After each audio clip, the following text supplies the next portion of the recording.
So we are just going to be starting here. We'll get some games in here soon, playing some Star Wars Unlimited. Thank you guys for watching. I very much appreciate that. Okie dokie, we are finally here kicking it off. The first round seeing a mirror match. This is Sabine Green versus Sabine Green. Sabine is very much an aggro leader, rocking the vigilance and heroism aspects. And then having the green for the energy conversion lab, able to bring out a unit and give it ambush. And that is why you take the 5 minus on the life, where other bases would start at 30. But this is why, Sabine is so aggro. She's going to start at 25 and feel fine with it. So we are going to get the matchup going here. They're deciding which cards in their hand to resource. These cards will help pay for units as we move forward. All right, so it looks like Travis has the initiative, so he will start the game, bringing out a Battlefield Marine. This is a 3/3 unit. And then, okay, well, it's a little, we'll have to adjust that in the next part as far as the lighting goes. But we can assume that's another ground unit. I'm sorry, guys. We'll figure this out. But Jarrett using the Sabine's ability to deal 1 damage to both players. That is her leader ability. And then may move to the next turn. Travis holding on to that initiative. Okay. And again, we will make sure going forward that we'll be able to see what's being played on that side. But at least on this side, we can see this is a wing leader. This is a space unit that is a 2/1, but on play gives 2 experience counters. That's 2 +1/+1 counters to a unit. So that's going to go to that Battlefield Marine, kicking them up to a 5/5. And now Jarrett will have to decide what he wants to do. Does he want to attack into that Marine? Does he want to try to race Sabine? Definitely pondering. Okay, so going to go ahead and pay the 3 resources just as well. Playing out a Rebel Lieutenant, which he also had a Battlefield Marine. Rebel Lieutenant gives +2/+0 and allows the another unit to attack.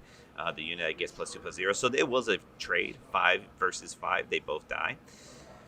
And that's pretty good because now Travis only has a 2/1 and Jarrett has a 3/3. So Jarrett right now has more on board damage, but both at 23 life. All right, so this is turn number 4 for Sabine, which means that for Sabine's case, since she is an aggro leader, she only needs 4 resources to be able to flip into a unit. So we'll have to see if we're going to see some Sabines come out into play from both players. All right, so Travis, go ahead and spin 3 for Echo Base Defender. This is a 4/3 with Sentinel. This will keep his base protected from that Rebel Fleet Lieutenant, as Sentinel forces the opponent to attack into that unit instead of being able to attack into the base. So that was what happens. Travis saves himself some damage. Now he has a unit out and Jarrett does not. Travis is going to go ahead and use Sabine's ability to deal 1 damage to both players. All right. And we get another unit. It costs 3. Couldn't quite say what it is. Again, we'll get that fixed. Not a problem going forward. We'll make sure that happens. Travis is going to go ahead and get in there. 2 damage with the wing leader. And then here it is, Sabine. Sabine's out. Okay, so it looks like it's an Echo Base Defender, what Travis played earlier. So another 4/3 of Sentinel. That is the card that it's a little glary. And now we got both Sabines out. These are 2/5 units. Attack of 2, defense of 5. And when she attacks, she deals 1 damage to the opponent's base. So Travis takes the initiative, which means that he cannot do anything else for the rest of the turn. Jarrett's going to go ahead and play an R2-D2. Looks at the top card, decides to put that on the bottom. Probably just wants something very, very aggro here. Now, taking the initiative means Travis gets to have the first action next turn. And so he finds that to be the key needed.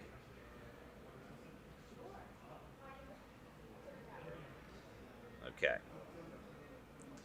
All right, so Travis going first here. We'll see what happens. Maybe he has a fleet lieutenant. Okay, so he's spinning forward. This might be Okay, using the ECL, this is the K2SO getting the ambush ability, which means that it gets to come in and attack immediately, attacks a creature. And then K2SO, when he dies, he deals 3 damage to the enemy's base. And that is what happened there. So Travis right now taking the life lead, takes out the Sentinel. And now we see Jarrett using the ECL to bring out a Steadfast Battalion, which is a 5/5. And it has a great ability that if you control your leader, which is Jarrett does, Sabine is out as a unit, then you can give +2/+2 to a unit this turn. And so using that Steadfast Battalion to destroy Travis's Sabine, and now Jarrett again has the foothold here. Maybe has a little less life, but that's soon to change, I'm sure.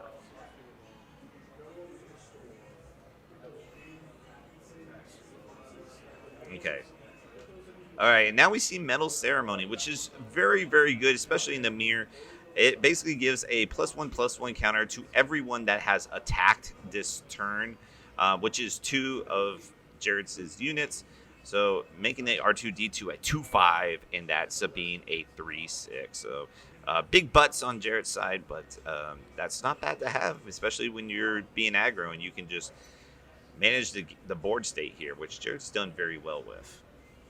All right, so Travis is going to need to get something going here. He's going to play a wing leader to pump up his other wing leader, giving it +2. So now this wing leader comes in for 4.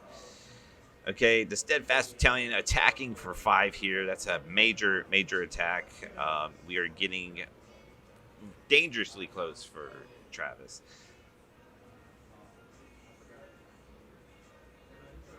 All right, just kind of contemplating exactly what's the best play here. Sabine has a lot of in-game cards, which we might be seeing. Coming in for 4 here, just dealing the damage.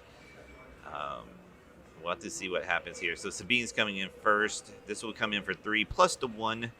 And now Travis is in some deadly range here. See what he does. Travis plays 4 Cause I Believe In, which reveals the top 4 cards. Every card that has a heroic aspect will deal 1 point of damage. And then that, I'm sure, is what Travis is hoping not to see. And he does not. So Travis is alive, but not for very long. The wing leader would be pumping up the R2D2, and then the R2D2 swings in. So it is Jared's game on the game 1, which this is a best of 3 game. So we will see how the next one fares. I'm going to see if I can work on the lighting here.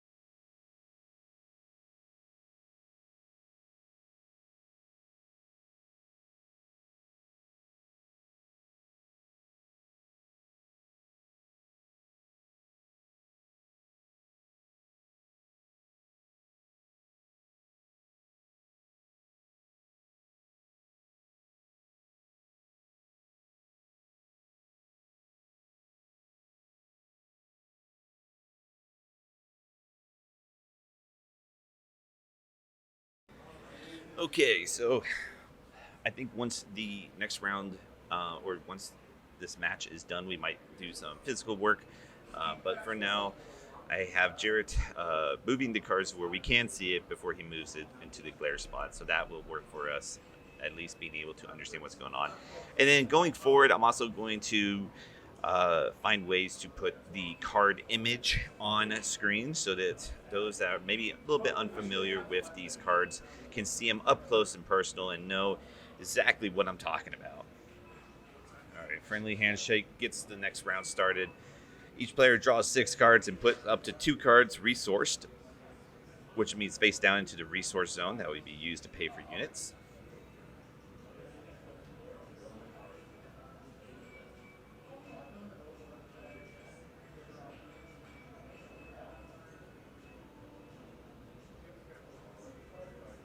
Okay, so Travis is going to start us off here with another Battlefield Marine, a very solid start, a 2 power 3/3. And then this is an R2D2 here. And that allows you, when you play or when you attack with R2, you can look at the top card and decide to keep it on top, put it on bottom. Jared's going to go ahead and put that on the bottom. And R2's a 1/4. Travis is going to go ahead and take the initiative. Jared's going to play a 2/2 spec Force Soldier, and then deal 1 damage to each base. So, yeah, perfect. Now we are back on track. And then going to the next turn. So quite a bit on Jared's side. Travis does get to start the initiative, so could maybe clear up some units or just go straight aggro. We'll have to see exactly what happens. Okay.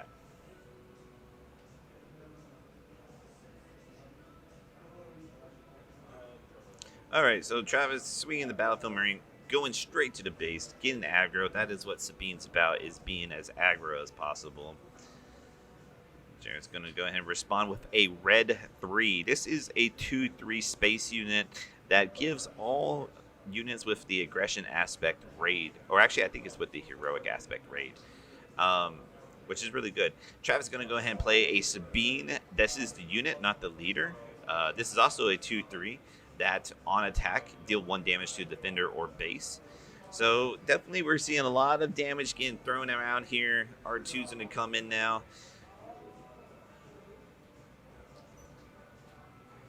All right, and then R2 having that raid ability because of red 3. Travis takes the initiative, gets to start the first action on the next turn. All right, and here it is. We're back at turn 4. This is the turn where we start seeing Sabine, the leader, come out as a unit. Travis could have 2 Sabines on his side. But that red 3 is a very, very good play here. Probably is going to give Jared the initial lead. But here we are going to see... I am not... Oh, that is a General Dodonna. General Dodonna gives +1/+1 to all rebel units. And Battlefield Marine and Sabine are both rebel units. So that is going to pump up Travis's board. But here we get a Wing Leader to give +2 experience. So +2/+2 to the Specs Force Soldier, making it a 4/4. That is going to be strong enough to be able to take out General Dodonna, which I suspect may be happening here. Travis is going to have to mold to possibly be to take out the Spec Force Soldier with the Battlefield Marine, or just come in to the face. He chooses the face, playing as aggro as possible, getting damage in, because he probably figures if that Spec Force Soldier comes to kill Dodonna, both units die, and that's 4 less damage to Travis, right? So Travis is just looking to race here, not looking to trade units.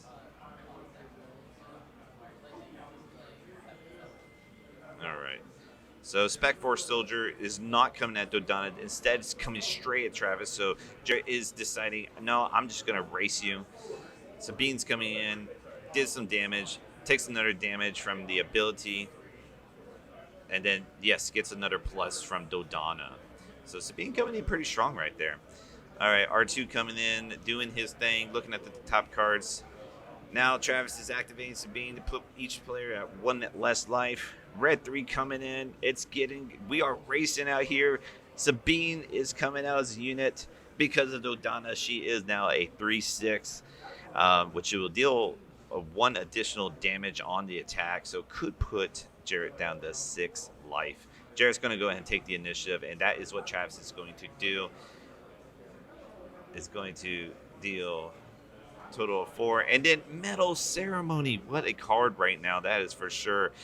Getting the full benefit to getting +1 to 3 of his units. So this is going to be big. We'll have to see what Jared's going to do with the initiative, because he does get to play first. A Fleet Lieutenant here could win him the game, or just a K2SO coming in and taking out Dodonna with ECL.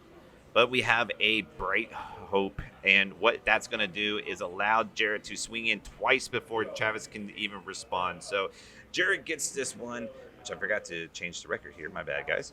But yeah, Jared gets this one 2-0. Congratulations to him. The Sabine matchup, just very much a race against your opponent. And yeah, yeah, that's our first game. We will go ahead and fix a few of the technical difficulties, and then I'll try to find a way to put these cards up. Okie dokie, we are back at it. No more of the dubstep Star Wars music, but instead we are getting into round 2 of the tournament. And this time we have no Sabine, but instead are seeing Boba Green. This is Boba Fett with the ECL, so they are both going to be having 25 health on their base. In this game, we count up, so they will be counting from 0 to 25. But yes, both players are playing Boba Fett with the Energy Conversion Lab as their base. Right. And let me go ahead and pull up Boba Fett here. Get familiar with him.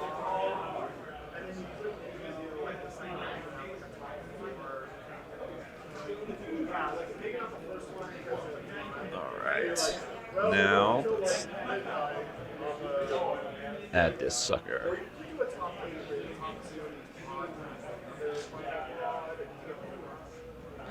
All right, so this. Oh, well. Let's get that back on. Okay, so this is the leader that both players are playing with. Being able to basically have additional resources anytime an enemy unit leaves play. So this is a very mid-range hero, a very value town tempo sort of play style. And here he needs 5 resources to be able to flip. So we're going to go ahead and get started. Looks like getting the cut. Going to roll to see who gets the initiative. Looks like Paul wins, so we're probably going to see Paul start with the initiative here. Let me see if I can pull up Boba when he is a unit.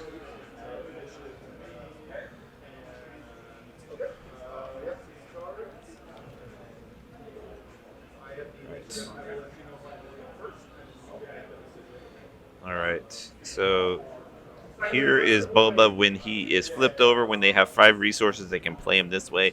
And he gets to untap 2 resources if a unit leaves play when he completes his attack. So this is going to be a pretty good one.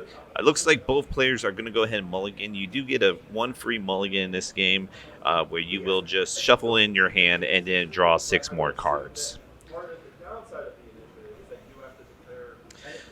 So we're going to see a lot new cards on this one. A little bit new from the Sabine mirror going to a Boba mirror.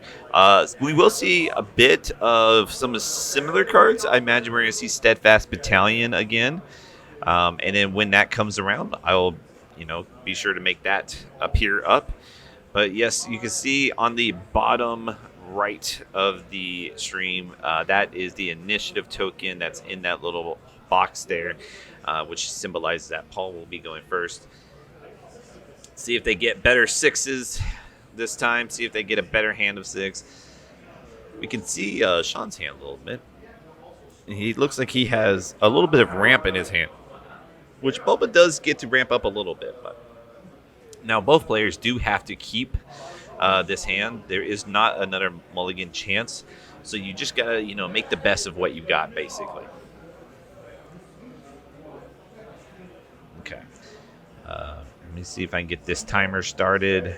Both these players know what they're doing, so I imagine it won't be necessary. But all right. So Paul takes the initiative. Sean is going to play a Cartel Spacer. It's a 2/3 space unit that on play if Sean controlled another unit with the cunning aspect, that is the yellow, it would be exhausting another unit on Paul's side. But it is the only unit out there, so that does not come into play. And now we are into the second turn here, having 3 resources. Paul gets to play first. He does have the initiative. We'll have to see what Paul does. This could be a time for like a resupply, which would ramp you, allow you to have a resource over your opponent. And there's not a lot of threats on the board. So, and look, there it is. I am a genius. No, that is a resupply, and then we are going to see that on the other end. So, both players just playing the same way.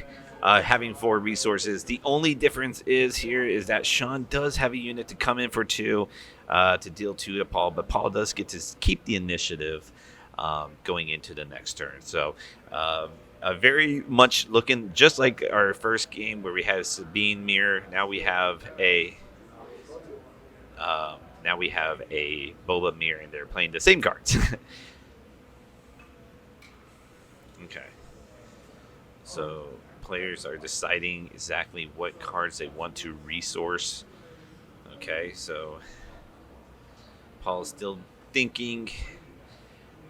Being a mid-range deck, you definitely do have a lot more thinking of what cards you want to see in your resource pile and what cards are worth saving in the hand. But let's see. So Paul decides to resource that 1 card, and we'll see what goes on. He is thinking about bringing out Boba as a unit. There is no unit on Sean's side to be destroyed as of now, as far as on the ground. So Boba would not get the ability to untap resources. But having a big 4/7 unit out there is pretty good, right? I mean, that is really, really strong. So that's what we're seeing with Boba Fett there.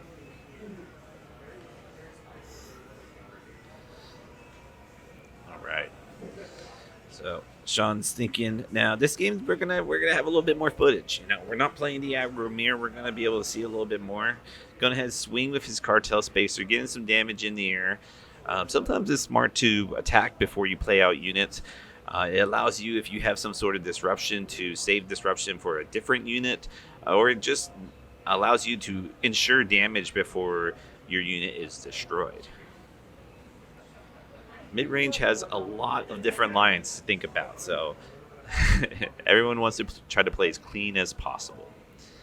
All right, so Paul is going to tap 4 here, and just is really thinking, not too sure here. All right, tapping the 4, coming in with Gamorrean Guards. Gamorrean Guards is a 4/4, and if he controls another cunning card, which Boba is, it has Sentinel. So let me pull that card up, and then we are going to see Sean play out his Boba Fett, grabbing Gamorrean Guards as we speak. And here we are, Gamorrean Guards. This card, 4/4 Sentinel, which means that his Boba is going to have to attack the Gamorrean Guards in order to have, or just in general, basically, because that's Sentinel. All right, so Paul's Boba Fett makes an attack on to Sean, dealing the 4 damage. Sean's now going to go ahead and respond, tapping 5 here, so here's what we're saying. We're going to use the Energy Conversion Lab to play out a Rook, which is very, very good. Has an ambush ability. Let me pull up Rook here. That card with ECL is a match made in heaven. It is shielded, but when you play with ECL, you're going to get rid of that shield almost instantly. And it has, when it deals combat damage to a unit, you defeat that unit.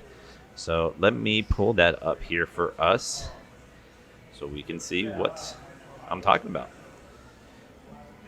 All right, so Rook here being able to come in, and with the ECL being able to have him ambush a unit, which was the Gamorrean Guards, defeating that unit. So now it is a 3/6. It lost its shield, but it's still just a 3/6. A very, very good card. All right. So we see Paul. Paul played out a Greedo, which is a 2/1. When he is destroyed, Paul can discard the top card of his deck. If it is an event card, he can deal 2 damage to a ground unit. But just honestly, a 2-1 for 1 is very, very solid in this game, and the numbers check out there. So Greedo and Boba Fett on Paul's side, Rook and Boba Fett on Sean. So we are going to have, oh, and a cartel spacer. Okay, so Paul maintains the initiative going first here, deciding to play a waylay, which returns Rook to Sean's hand, which is interesting because Sean maybe doesn't mind that, gets to play out Rook again, but with a shield, but cannot use the energy conversion lab, as that is a once per game effect. Instead, Sean decides to play out Fett's Fire Spray, which comes in ready, which means it can attack this turn because Sean has Boba Fett as his leader. So Sean definitely looks like he has the board state here. Paul's just trying to somehow maintain something going here, but another waylay, so that is going to keep that board state clean on Sean's side, giving Paul just some space to be able to get some damage through and catch up a little bit here. They both have a total of 6 attack power on their side, so I imagine that is what we're going to see going on here. However, as it sits, if Paul attacks with both his units, then Sean can take the initiative. So this might be something that happens. So Greedo's going to attack the Boba, dealing 2 damage here. And then is Paul going to discard a card off the top of his deck? He decides no. Takes 2 there. And then Paul is going to finish off the Boba with his Boba being able to be the only Boba out there.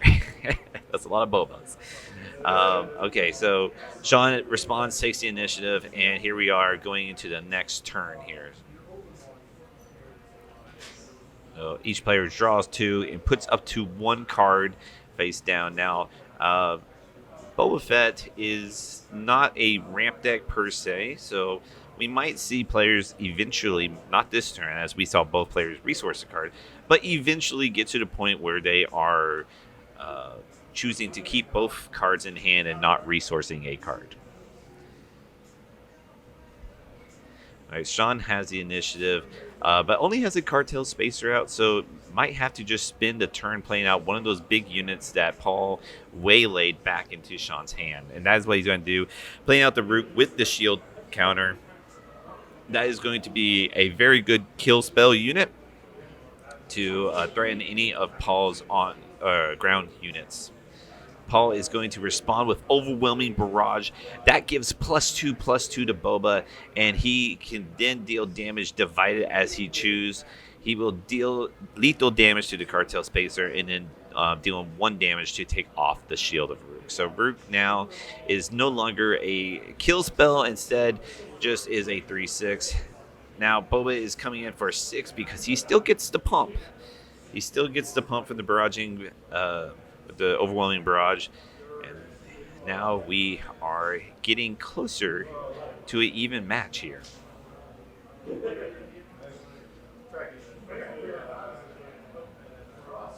Okay.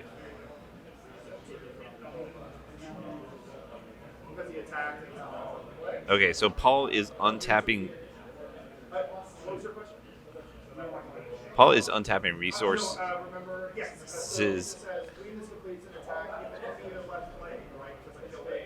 Yeah, so they're just getting a little bit of clarification on it. Boba does get to untap resources as Sean's cartel spacer was destroyed, and all Boba has to do is attack. It doesn't have to be destroyed by Boba. It just has to, one of his units has to be destroyed in order for cards to tap. And now Paul is playing Boba Fett the unit. So I'm going to go ahead and pull that up, as that is there's a lot going on. Sean looks like to take the initiative, so we have a little bit of time. Let's find out what this Boba Fett does.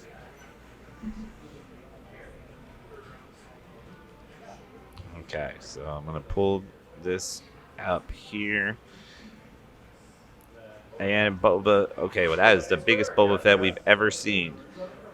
All right, He's disintegrating the entire screen here. Gonna keep putting them down. Okay, so how's it work if he's attacking an exhausted unit that didn't interplay this round? It's basically a unit that has already attacked or has just been exhausted by some sort of card. You deal 3 damage to the defender. So he is a 3 for a 3/5, which is already good stats. But now he's almost like a 3 for a 6/5 in the right condition. So Boba Fett is very, very good in the tempo mirror. Okay. We'll have to see what Sean does to respond. It looks like Paul was able to take the upper hand now. Rook's going to go ahead and come into that Boba Fett. Go ahead and Rook will survive, as Rook does have quite the big butt. And then with Rook's ability being, any sort of damage, destroying that unit, basically destroying Boba Fett with just any bit of damage.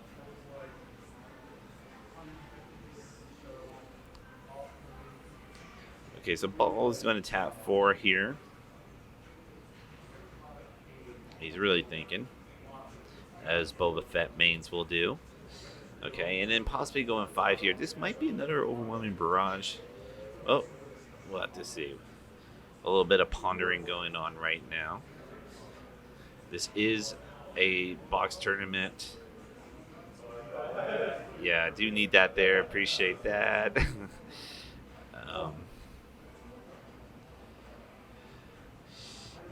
Okay, so 1, 2, 3, 4, 5, and 6 coming out with a Fett's Fire Spray, foil Fett's Fire Spray at that. Again, this does come in ready, meaning it can attack this turn. It is a 5/6 that has the ability, if you pay 2 into it, you can exhaust a unit. It is an insanely strong deck. This is why Boba Fett is very much in the meta. It's because you have these value town cards. And then we are seeing 97th Legion. This is fun. This isn't a card that you see all too often. 97th Legion gets +1/+1 equal to the number of resources you have. So right now it is sitting at an 8/8. So that is an 8/8 unit. So that is something that Paul is going to have to watch out for.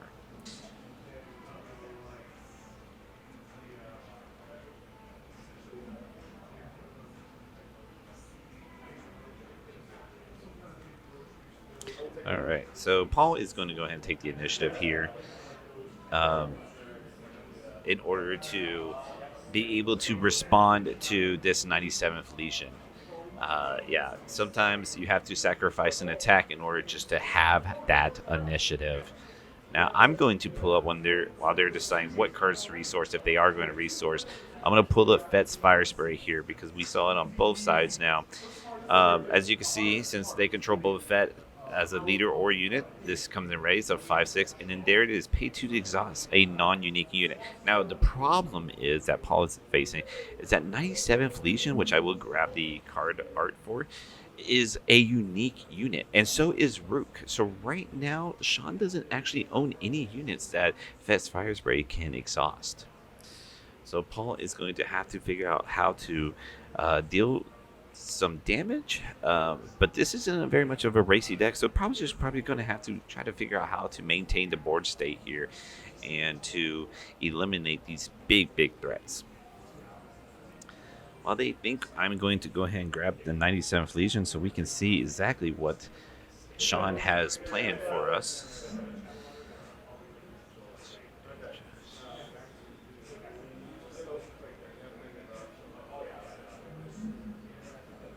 Okay, so they're figuring out exactly what they want to do. I'm going to go ahead and pull up this card now.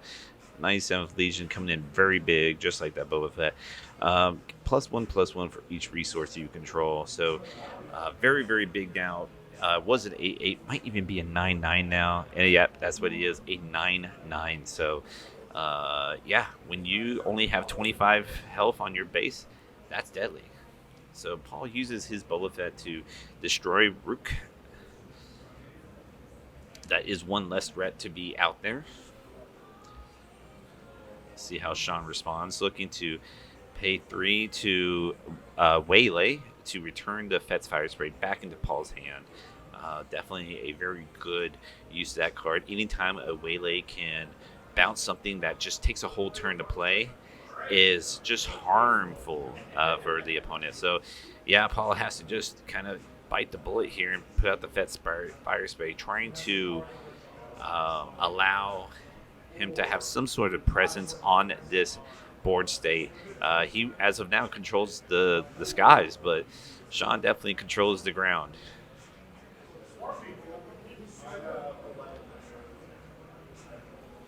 All right, so we're seeing 5 being tapped here. Overwhelming barrage. This is going to destroy Boba Fett, and then just come in for massive amount of damage. So that is going to be game. Sean gets the first one here. Congratulations to him. The Boba Fett mirror is an interesting one and a fun one. So that is what we're seeing now. Now to bring in the sideboard cards. What do you sideboard against the mirror?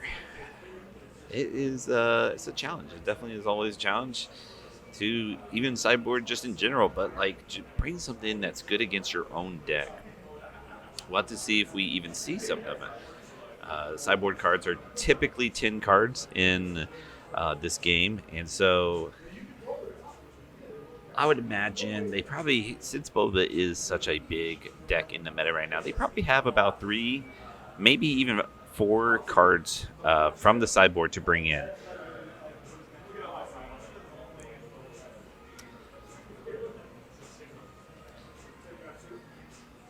All right, perfect. They got the life reset. They know what they're doing. They're professional gamers here. Yeah, just trying to think. I think we just about covered every card that came out. But yeah, let's see. Let's see if there's some other cards we can talk about while they're shuffling up here.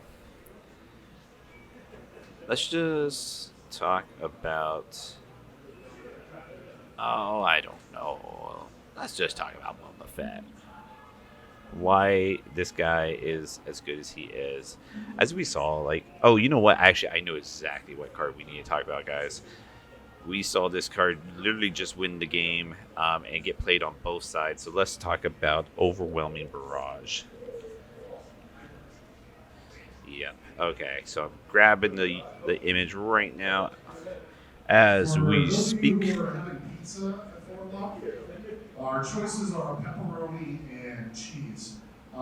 Raise your hands if you're a pepperoni person. Can I just get a rough head count? All right, Overwhelming Barrage here. Cheese people, other strictly cheese people. Otherwise, we're going to get all pepperonis.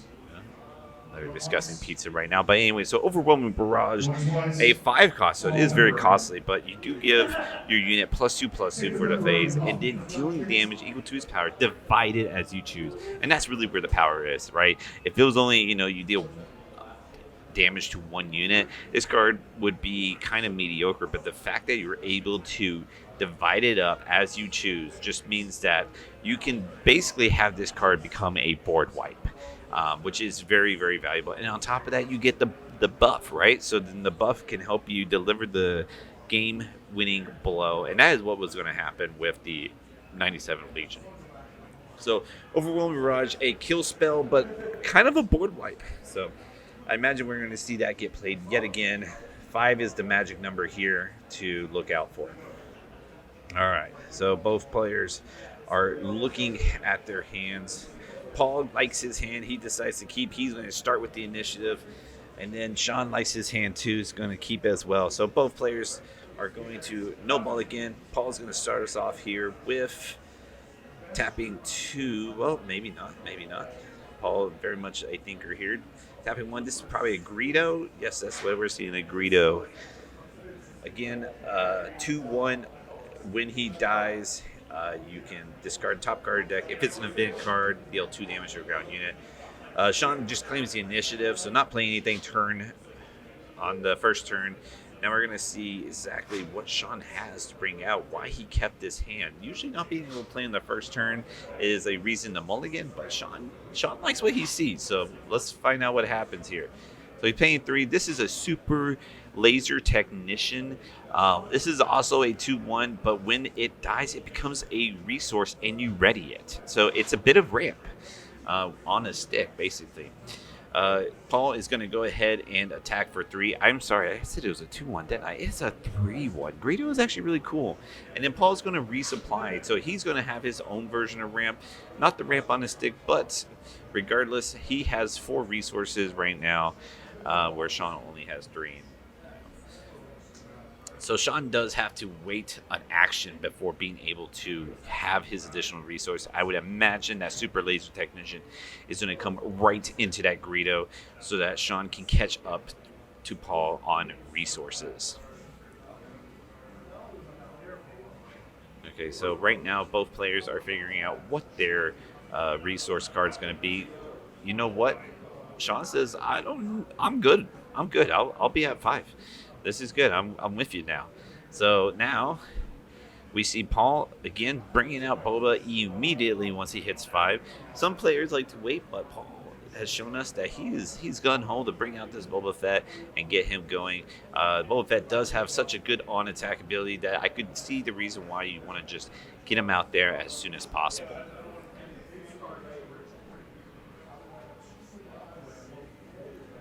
All right, and then we're going to see the same thing. Boba Fett is out.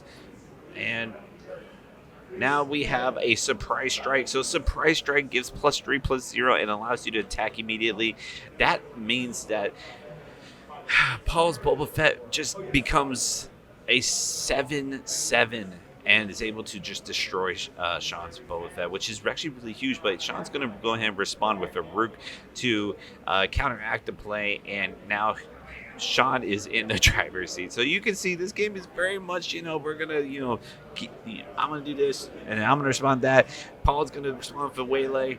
We're having a game, guys. This is quite the mirror match for the mid-range game here. And then now Paul has a Viper Droid, which allows him to look at Sean's hand, which is actually pretty big. So Sean has a Rook, Boba Fett, Darth Vader, and a Steadfast Battalion. All right, perfect. And a surprise strike.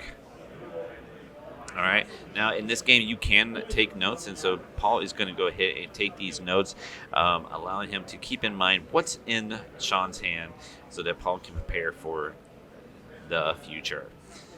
So, yeah, Viper Droid, very, very good, especially in something like this as a mirror. And it's a 3-2. It's a good attacker, right? All right, so both players have 5 resources, looking to get a 6 resource this turn. Both players have played their Boba Fetts and is no longer able to come back out. Sean has used his energy conversion lab. Paul has not, and Paul has the Viper Droid out. So right now it would seem it would be in Paul's favor, but let's see what happens here. Sean's going to play Bosk, which has Ambush, is a 4/5. And also has this cool thing that whenever you play an event, such as Waylay, we've seen that, or Overwhelming Barrage, or even Resupply, Boss deals 2 damage to an enemy unit. So very much a force to be reckoned with, and a unit that Paul doesn't want to keep out too long. Now, Paul plays Recruit. Lets him look at the top 5 cards and pick a card to put into hand, a unit. Paul goes ahead and picks Boba Fett.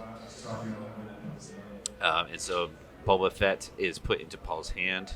As we saw, Sean kind of remembering that his Boba Fett has a trigger, so we'll go ahead and untapping a resource. And now we see a Steadfast Battalion get put into the hand over Boba Fett. Maybe that's what happened. Maybe it was just a thinking between the two. Using the ECL now to play out the Steadfast Battalion. And then having the overwhelm ability, able to deal a little bit extra into that base. That's why Steadfast Battalion is such a good card with Energy Conversion Lab. Let me go ahead and pull that up, just in case you didn't see it from earlier when we were doing the Sabine matchup. Many decks that run green has this card. This card is just a 5/5 overwhelm, but also, like, if you have your leader, I can get +2/+2 to a unit.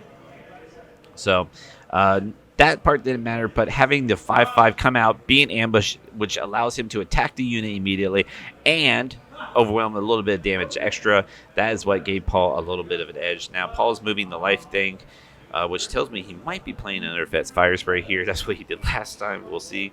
But Sean does have the initiative, so Sean gets to go first here. Paul says he's still resourcing. Let me think about this. All right, now they're good to go. Sean's going to go ahead and tap. Oh, is this 7 resources? What are we seeing for 7? It is a Vader. Of course, we saw this coming. We knew he had it. Now, Vader has Ambush. Okay, Vader is a 5/7 with Ambush that says look at the top 10 cards, and you can pick a number of units that equal 3 or less. So we're going to actually pull that card up, as that card I'm sure we will see again. All right. So now we're going to pull up Vader. Okay, and here is Vader, 5/7 Ambush, searching the top 10 cards of your deck for any number of villainy units with combined cost 3 or less, and you played them for free. So what he found was a Boba Fett, which is a villainy unit, is cunning and villainy. It costs 3, so he gets to play a Vader and a Boba Fett, which is so good. Now, Paul is going to respond playing Bosk, which has Ambush, and is going to go ahead and swing immediately into Vader.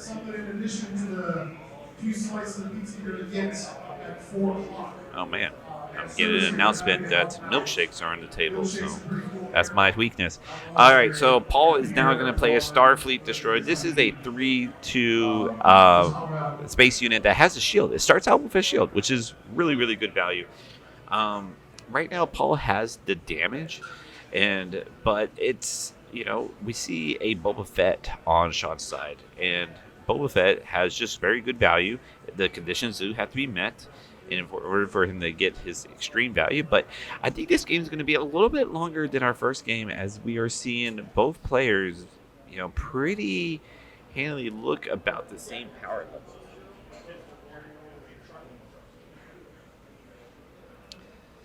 All right, so Sean has the initiative. He's going to go ahead and resource a card. Looks like both players want to go up to 8 resources. Sean does have that 97th Legion, as we saw in the last game.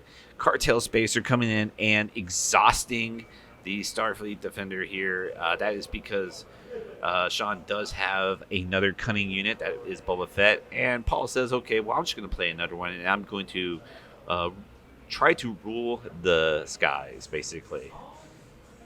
All right, so we see some pretty big cards in Sean's hand, some pretty, massive value town sort of cards. What to see what he decides to play. He looks like he's going to go ahead and tap 5 units to come out with Rook again here. Comes out with the shield, not ambushing, as we already used the energy conversion lab, but while Paul owns this guy, Sean is owning the ground. All right, and then Paul will take initiative, and they will go to their next turn. This is looking a little bit more fair to Sean as of now. We'll have to see what Paul draws and what he responds with to go ahead and take the tempo again. But it's kind of been going back and forth this game, so it wouldn't surprise me if Paul shows up with something strong here. Go ahead and resource a card.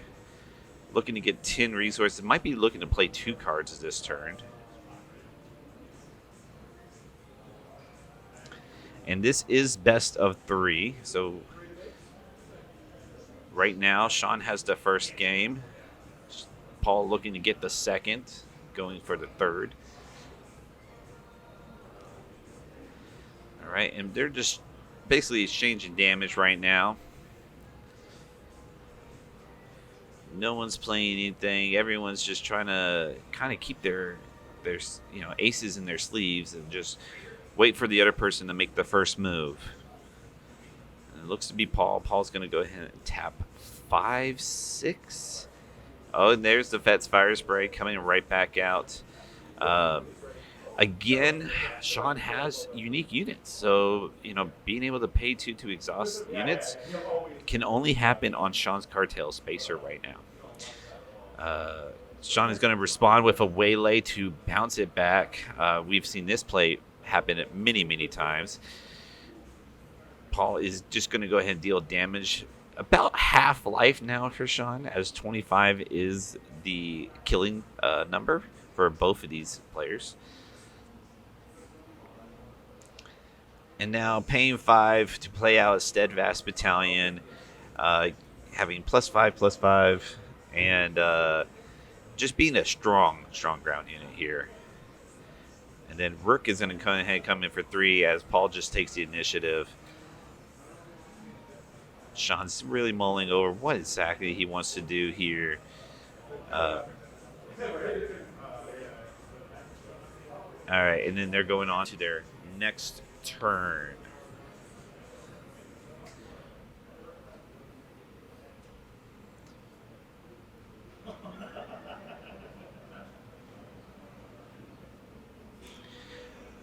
Right, now I'm curious if we're going to see some cards be resourced here. Both players have a ton of resources as is.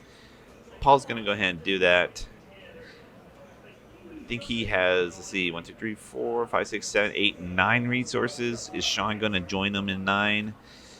Sean will join him. Actually, Sean has 10. So Sean actually has a little bit more resources than Paul. Paul's going to start this turn off, paying 6. This might be the Fet's Fire Spray coming out again. A little bit of a lag. Okay. And we get a Cunning. Cunning. All right, so Cunning, he's going to choose to exhaust and return a unit. Exhaust those 2 units and return a unit to Sean's hand. That is a very, very big card. I'm going to go ahead and find that card to bring up because that card can be a tempo changer, and I think that's what it's doing right now. All right. We'll see how Sean responds here. Sean's going to respond with a Reinforcement Walker. Reinforcement Walker at 6/9 and win play or win attack. Sean decides to either draw a card or discard the top card and heal 3. And it looks like he's going to discard the top card and heal 3. Now we're going to look at Cunning real quick just to show how powerful this card is and how good it was for Paul to have it there. As you can see, exhausting up to 2 units and then returning a unit that 4 less power to its owner's hand. So basically taking out 3 units in 1 card. And that's really what you need in a tempo v tempo game. All right. So it looks like some damages were exchanged. And now we are going to untapping. Sean does have the initiative and has some of the bigger units out. So Paul is going to have to do something like Cunning again to even out the score here, as it looks like Sean is feeling very, very comfortable on the ground side, and space side isn't too bad either. All right, both players are resourcing. We got resources like crazy here, but there's big cards. There's big cards in this game that you need to pay for. So that's what they're going with here. All right, now Reinforcement Walker coming in first, and that is because it has an on-attack trigger. Sean decides to discard that top card. That will gain Sean 3 life, and then come in for 6 damage against Paul.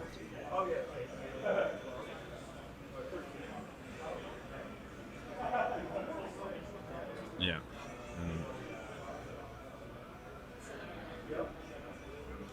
All right, and there it is, the damage. All right, so Paul is feeling a little pressured here. I mean, basically 8 health away from losing the game. Going ahead is attacking the Starfighter, trying to put some pressure on there, and then surprise strike coming in. Surprise strike giving the +3/+0 to Steadfast Battalion for Steadfast Battalion coming in for 8. That is gonna do it. That is going to be Sean's game. Congratulations to Sean on the Boba. As we see, it's just very much a tempo game, and that is what we got to see here. So very, very fun. Let's cut back to me. All right, so Boba out there. We got to see a lot more cards. Wasn't seeing the same cards like we did in Sabine. And we got to see a lot of more interactions. Waylay being very huge. I'm going to go ahead and find that card to bring up later. But Waylay being able to bounce back creatures as well as Cunning is just devastating when it comes out with a unit that is like 6 costs. You're just 3 costs just takes care of a 6 cost. It's insane. So Boba Fett, a fun deck to watch. I hope you guys enjoyed that.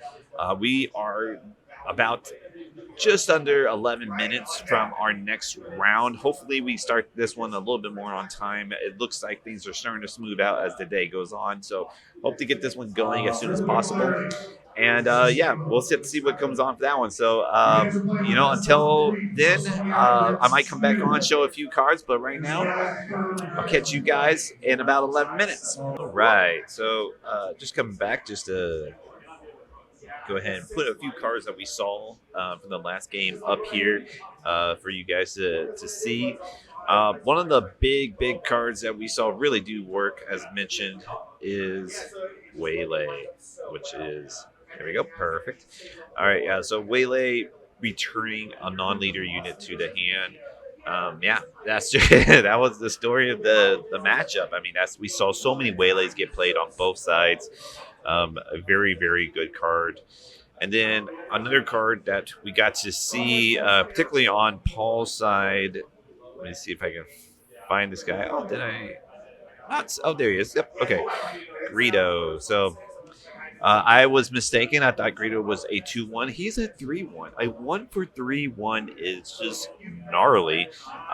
There is some Sabine yellow decks going out there. And the reason is multiple reasons, but Greedo is like one of them, right? A 1-for-3-1 is very aggro. And then being able to have the on defeat, being able to possibly deal 2 more damage to another unit, it's pretty good, right? Also, you gotta love his slow in the draw. You gotta like that little name that they gave him. But yeah, it's all just the Value Town cards here, right? Like that's what Boba is about. Again, this was a huge card. Rook here, having the shield, being able to be energy conversion up to bring him in the ambush.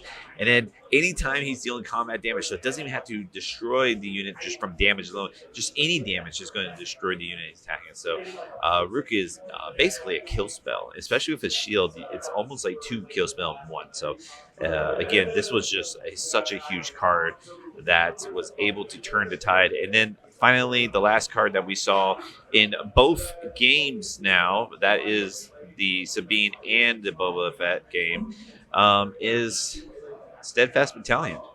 Steadfast Battalion, being this 5/5 with Overwhelm, just so huge, so big. And then finally, another card that we saw, another trick, as that is what the cunning decks have, is Surprise Strike. So I'm going to actually pull that up here. I just remembered it now that is what ended the game, was Surprise Striking the Steadfast Battalion. So let me pull up Surprise Strike, because this card is really just a perfect way to deal some damage. This being a 2-cost attack with a unit, so lets you attack immediately, giving that unit +3/+0. So really just like makes it where you're a little on edge, like 8 life, until you're dead. Like you don't feel great, but you don't feel bad, right? Like it's not lethal, right? Like when you're around like 5 or less life, that's when you're a little worried. But Surprise Strike, making that 8 life turn into lethal range, is just insane. So Surprise Strike is going to be definitely used to get the last bit of damage through, or we even saw it used from a Boba Fett to destroy another Boba Fett, and that's what Surprise Strike can do for you. So very good card, especially with Boba Fett, as if you were able to defeat a unit, the 2 cards that you paid to pay for Surprise Strike now becomes untapped because of Boba Fett's ability. So very good card for Boba Fett. So that is just a bit of card review from our last match. We are looking like this is going to come up pretty damn quick for our next matchup. So stick around. We got maybe a few more minutes and we'll get into our next round. Alrighty, we are getting ready for our 3rd round. Another Boba mirror. But you know what? The second one was very entertaining, so I do not mind covering another Boba mirror. Sean is still back with us, keeping his crown. We do have a new player. His deck name, he has requested for this to be called Worst Dot Deck. Let's go like that. I like Worst Dot Deck. All right. Horse dot deck, and then let's see, name here is BDR. Goes by Richard, but we are going to go by BDR for this one. All right, so worst dot deck, which is Boba Green. Oh, but look at that. It's the Showcase Boba. Sexy, sexy, sexy. All right, so another Boba mirror here. It's going to be quite the game here, I'd imagine, just like we saw in the last one. No complaints. It was such a good one. Let's get them down to 0-0 here. And we are taking the best decks, the players that are undefeated, and having them face each other. So this is the top table that is getting streamed right now. That is what we are looking at. So both players have a 2-0 record in this 4-round tournament. Both players are looking to obtain a box of this set, which is very highly coveted at this point. What used to be about a $90 box is now, reach almost 200. So it is a very well deserved prize, and both players are looking to obtain that.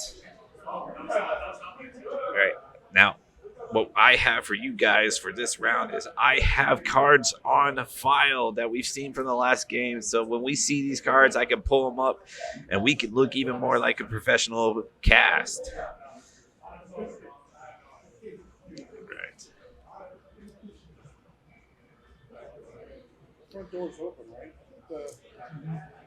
All right, so players are deciding how they want to determine who has the.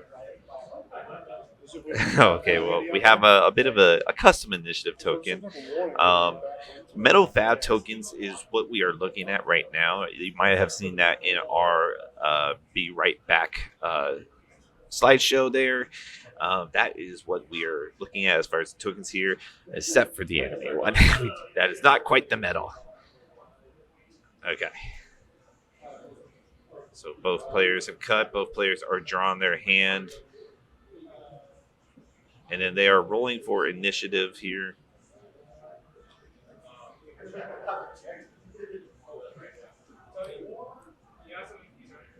I'm good to go. I appreciate you guys. Thank you. Okay, so Sean is going to start with initiative. They will use that custom initiative token, to each their own. And yeah, BDR is going to go ahead and take the mulligan. Did not see what he liked. Now, Sean's interesting. We've actually been able to see Sean play on his last game, and Sean's okay with not having to play something out turn one. And it is against a mid-range deck, right? This isn't against Sabine where you need to put a presence out in order to, keep your life or, trade units. You can afford to take a turn off. And if it's to resupply or if it's just because you have good cards at hand, you can take a turn off. All right. So both players are having a bit of a struggle figuring out exactly what they want to resource.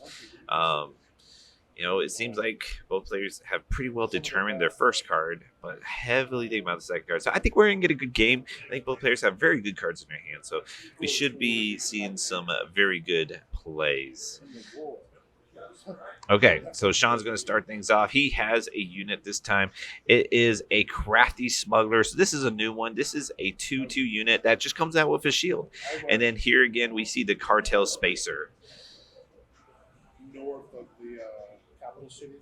Okay, so each player going in for the next turn here. A 2/2 on ground versus a 2/3 in space, but the 2/2 does have a shield, which is very, very good value here.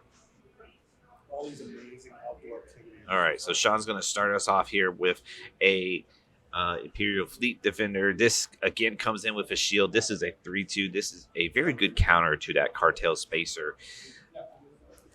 And we see shielded units all over Sean's board. Okay, BDR is going to go ahead and deal the 2 damage to Sean, getting the first blood.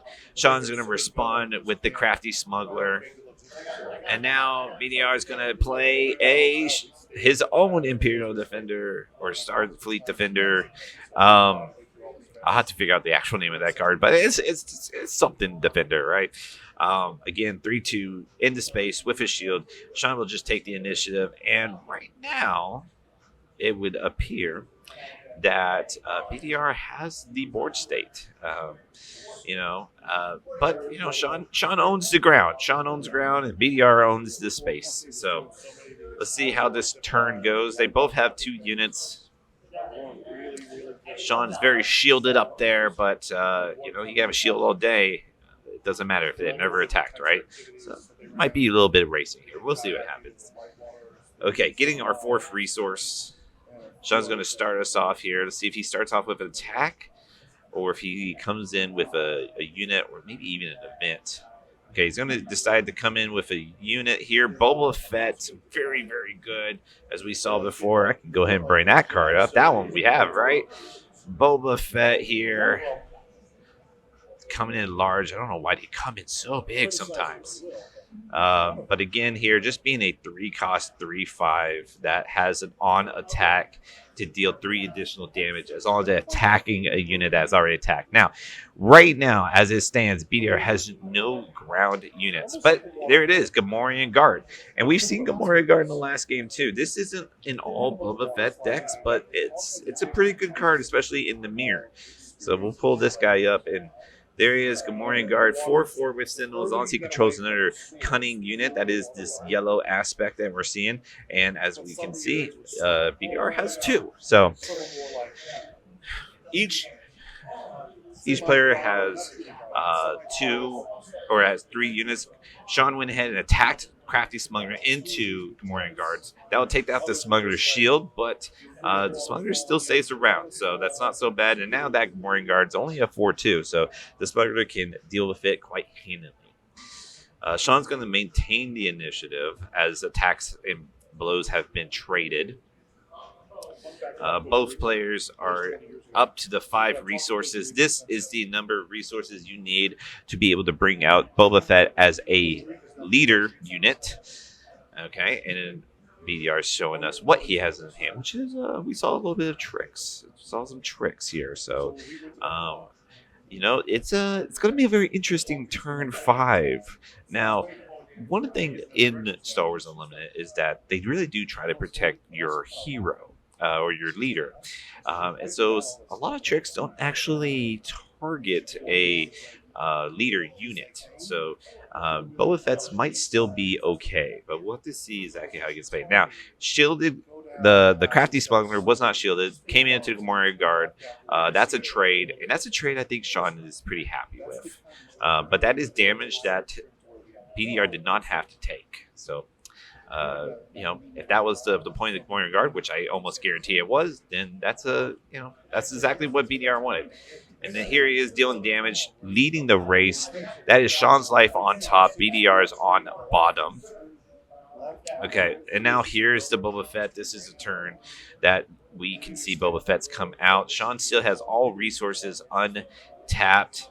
And now let's see. I think we could expect that BDR was planning for this, right?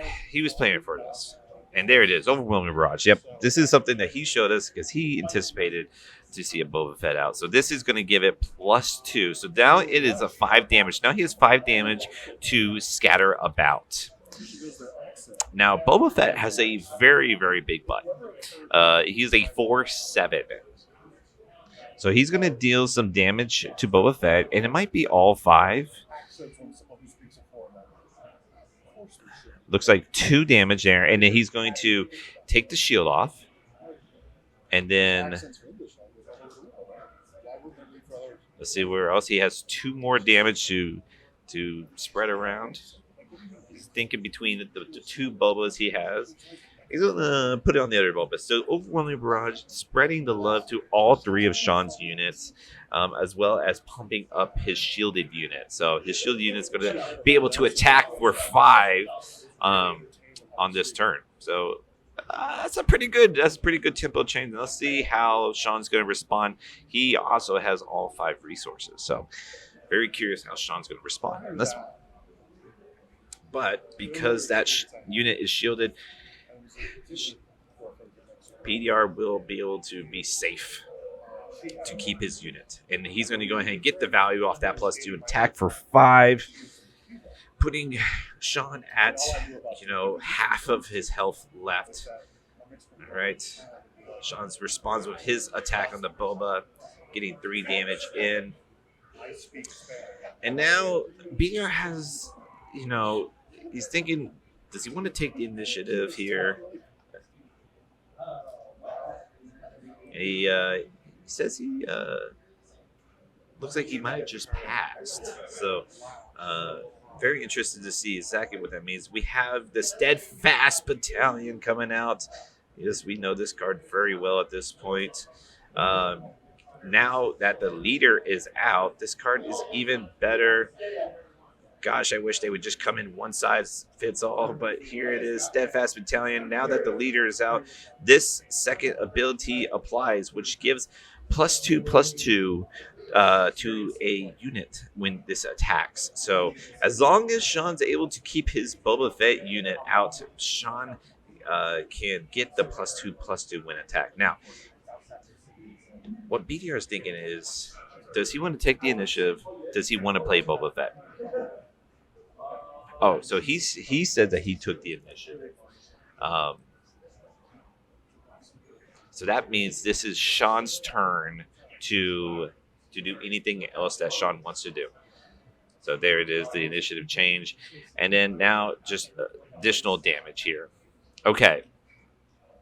So this might be very much in Sean's favor right now. His Bobas are a bit injured, but BDR took the initiative instead of played out his own Boba Fett. So we got to wonder exactly, he probably knows what he's doing and probably plans to have some sort of maybe a board wipe here, maybe another overwhelming barrage. Let's find out exactly what BDR has up his sleeves. And still thinking about this resource. Boba Fett, in order just to be played out, only needs 5. However, in order to do multiple things a turn, you often need a little bit more resources. So decides to go ahead and resource that card there. And now let's see what card starts us off. All right, paying 2. This is going to be a No Good to Me Dead. That's a good card I'm going to go ahead and try to bring up here.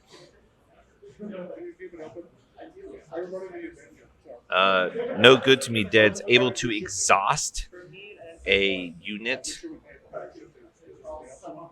for not only this current turn, but for the next turn as well. All right. So here we are. No Good to Me Dead. Here it is. Exhausted unit. That unit cannot ready this round, which means will not be able to untap as well. So basically, No Good to Me Dead takes out a unit for 2 turns. And that is why BDR wanted to have the initiative so that he can get the full value. Because if Sean just came in and attacked with that Boba Fett, then, playing No Good to Me Dead only has a 1-turn deal. Now here we see that surprise strike again. This is +3/+0. A lot of tricks that BDR is presenting here, but is getting more and more closer to that deadly range. Now the Steadfast Battalion did attack while I was showing you guys the card, so it gave the +2 to the Boba Fett unit. So that is what we're seeing there. So we have 5 more damage. Oh, but then a surprise strike on that end. That is going to make that Boba Fett come in for 7. And that's going to be the game there. So Sean just showing that he's the Boba Fett man, being able to win 3 in a row against Boba Fett. Gotta give it to him. All right, so let's change up that record. But you know what? I personally, I know BDR, and he's no chump. He's a good player. So he's, I'm sure, going to give a good fight in this next round here, this next game. All right. Well, let me go ahead and maybe pull up some of these new cards that we saw. Let's get that defender, fleet defender guy that I was talking about. 7 fleet defender. So I was all about to be wrong. But let's go ahead and get that a little bit of closer look and why all Boba decks run it.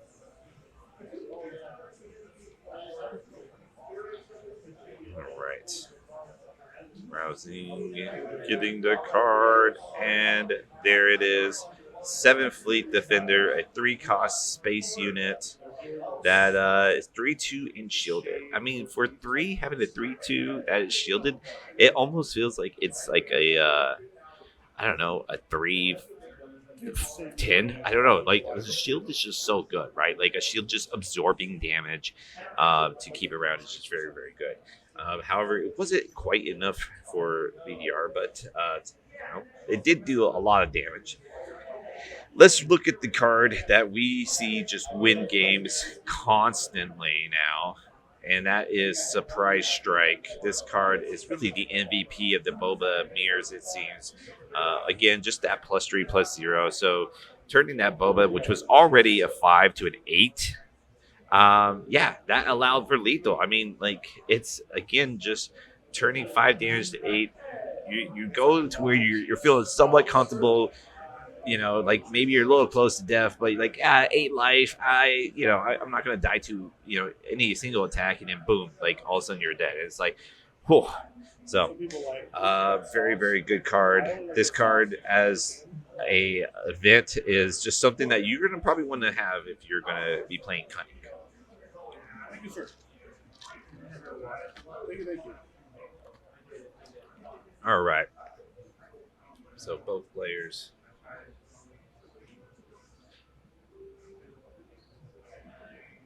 Okay, well, they are figuring out the life. Either way, we will make this work. Both players have brought in their sideboards, doing a little bit of shuffling, just kind of double checking some things and getting ready. I mean, these mirror matches, these tempo mirror matches can just go either way sometimes. So you really, really do have to really put the thought in.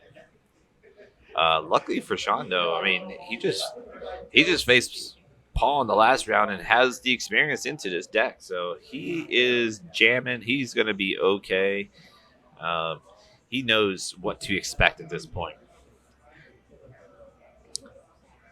And as our deck names show, maybe maybe our good friend BDR here, doesn't have the best deck, right? Maybe he has the worst deck, but 2-0 with the worst deck. So.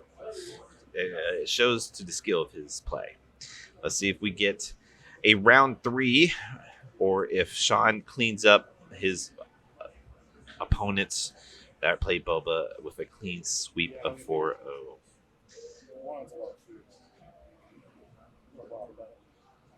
All right. So we got the draws down. Now we are in it. All right. Looks like BDR is good to not mulligan, as he's looking to resource some cards. And Sean's the same way. No mulligans on this time around. BDR gets to start with the initiative, so gets to go first. But wait, nope, we do have a mulligan. It is happening. Not quite happy with how it seems. Probably does just want to have some sort of early presence if possible.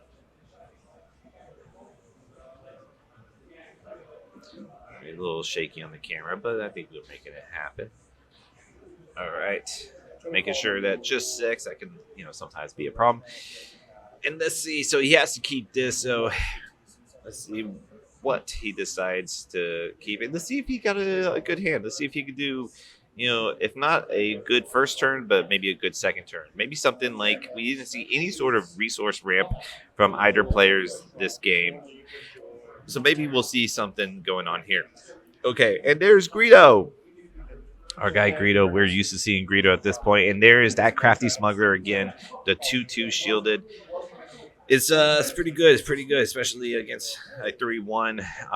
Basically just gets a free attack in. So now BDR does get to start with the initiative, which is definitely going to help get some damage in before Greedo is lost, whether it's to the crafty smuggler or to the base. But let's see what happens. It is a surprise strike, so this is definitely coming to base. This is coming in, making it 6 damage. Yes, I can turn up the mic. Thank you for that. All right, let's see. I hope this is a little bit better. Thank you guys for giving me a little guidance here. All right, so Greedo is taken out by the crafty smuggler. That seems like the play to do, right? You have the shield. Let's make full advantage of it. And then plays the 7th Fleet Defender. This is that shielded unit. So again, Sean just starting off with some shielded units to begin the game with, which is very good for unit trading. And in a tempo matchup, that's kind of where you want to be. All right.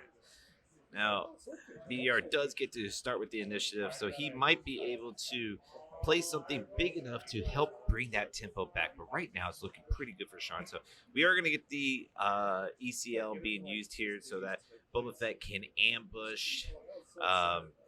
Now we have a Boba Fett out and one less unit on Sean's side. Sean's going to respond by resupplying. It's an empty board state. Doesn't have to worry about being an attack. That should be a tapped resource. So we'll see if that matters.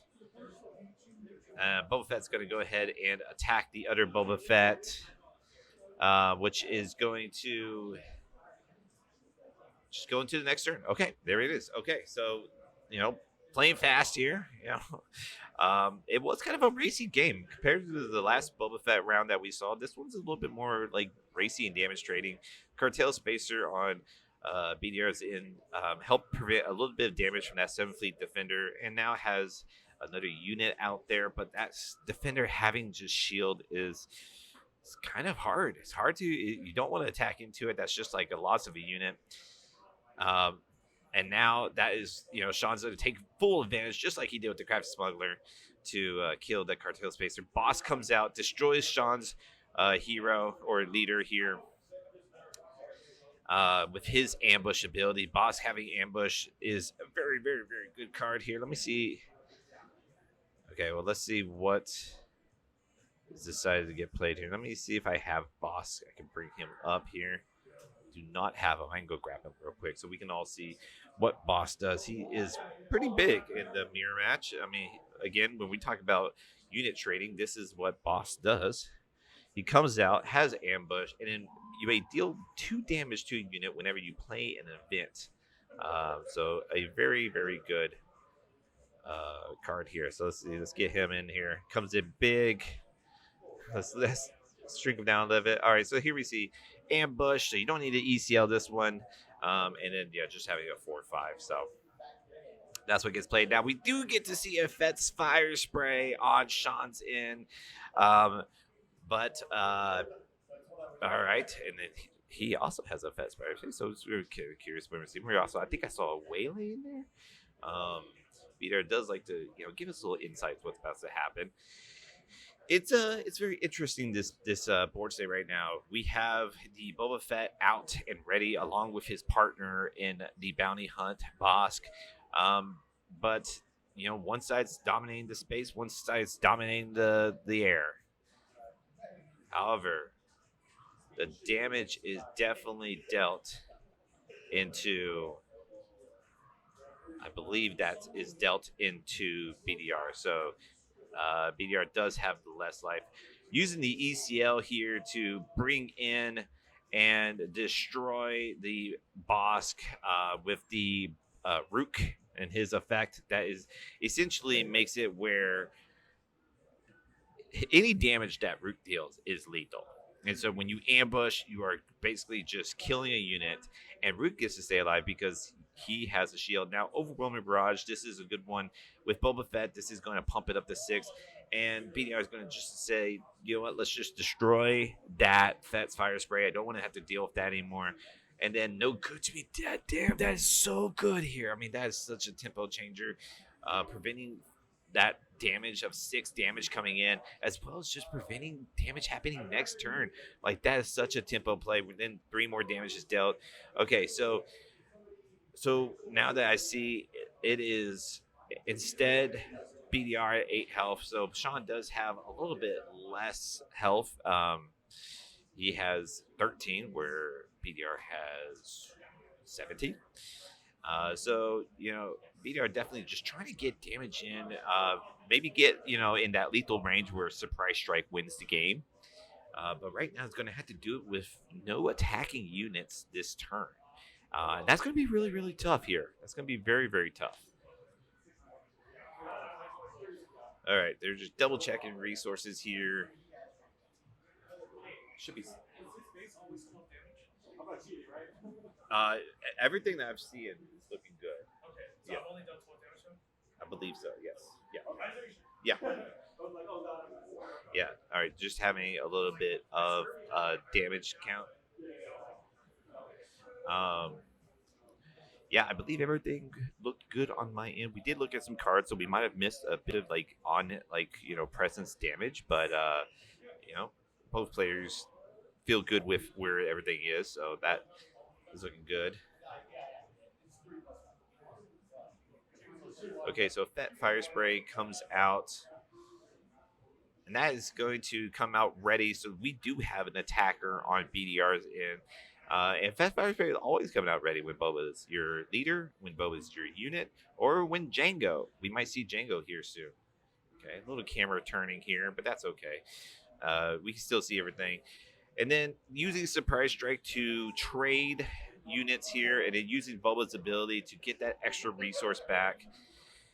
BDR goes ahead and claims the initiative, and then 97th Legion. This is Sean's special card here, and that is going to be it for that turn.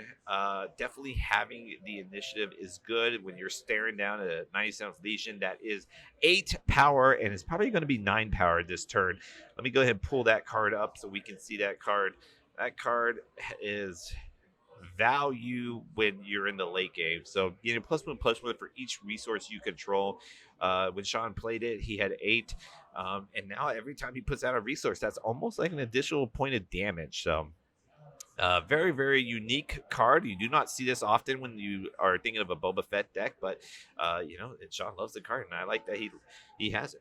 All right, so a surprise strike to Boba. This is putting Sean into a lethal range. Only 6 more damage, but boom, we get a big, big, big attack here coming in for 9, putting basically in the same range here. Now let's see how BDR responds. Tapping 6. This is going to be a Fet's Fire Spray.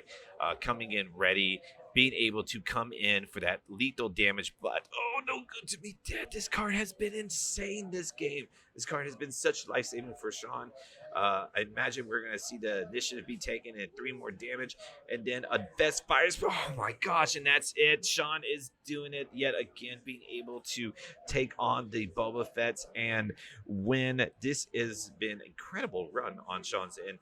This was a cool matchup because this was very much different than what we saw on the first or the second round where we saw the Boba mirror match. We saw more of a slower game, more of a mid-range game. This one was a lot more aggro. Surprise strikes and ECLs being used to just like trade units and like really get there. But man, exactly what Sean brought in, he got to see. Let's look at that card up close. Let's look at No Good to Me Dead. That card, I think we've already seen it once this game, but man, that card was just so good. Let's see it again.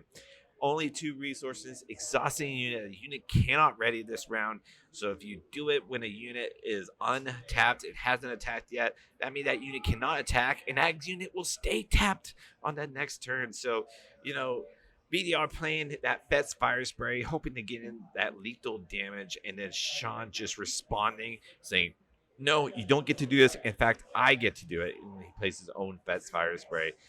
So let's look at that card real quick, and then I think we'll break for the round. But let's look at Fet's Fire Spray here, coming in ready, a 5/6. Yeah, it's just big, just real big. So yeah. Very, very cool. Great game to both of these players. We might still see Sean in the next round. I don't know. We'll see how things go. But thank you guys for watching. I appreciate the commentary. I really do. I wanted to try this out. I wanted to do it. I want to try to make sure everyone's following. Okay. So I think my clock is just a little later, but we have about 19 minutes. So guys, go take a break. Go enjoy. It's like almost 3 o'clock. Go enjoy a snack. Go enjoy a drink. We'll be back after about 20 minutes to play our final round. And then we got another tournament after that. So if you want to see more, there's going to be more. All right, guys. Alrighty, I'm sorry, guys. I didn't just now realize I didn't give you guys any music on the last one. But we are getting into the last round here. This is for a box. The winner will be able to have a box of this new set, or not the new set, but of Sparkle Rebellion, which is, like I mentioned before, a very not very cheap box anymore. It's almost about $200, even over 200.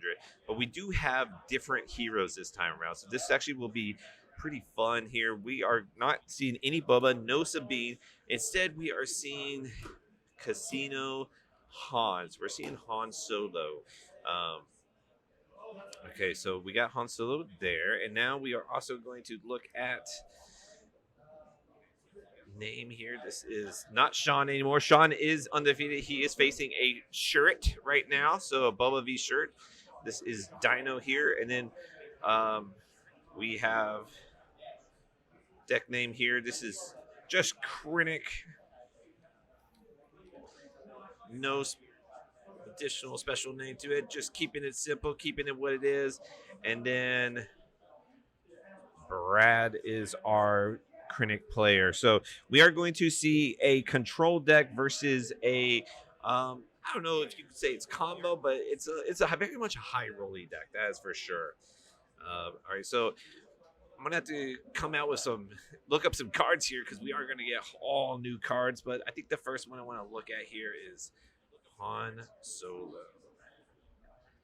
All right, so both players are currently resourcing cards. This is a perfect time to check out exactly what Han Solo is as far as the leader. All right, so got that pull here. Let's pull him up. All right, so Han Solo here. We'll get to the game here real soon, but Han Solo is allowing him to put a card from his hand as a resource, and at the end of his turn, he will destroy that card. So what he's looking to do is basically cheat out things, get things, a turn sooner than they would normally come in. So now that we've seen what Han Solo is, let's get back into the game. We are seeing a Okay, so we've seen a Spark of Rebellion. This is a discard card. So Dino got to look at all of Brad's cards and discard a card from them. He chooses a Super Laser Blast, which is ramp. Krennic is a control deck that is running green, so looking to ramp into some major units, come in with some big spells. Now, he's going to play the security deputy here. I'm not quite sure her name, but basically she comes in, she names a card, and Dino cannot play that card that is named. So that is what Brad plays to kind of maybe mitigate some early presence from Han Solo, or even just make it where it's like you have to take care of this unit in order to play your big cards.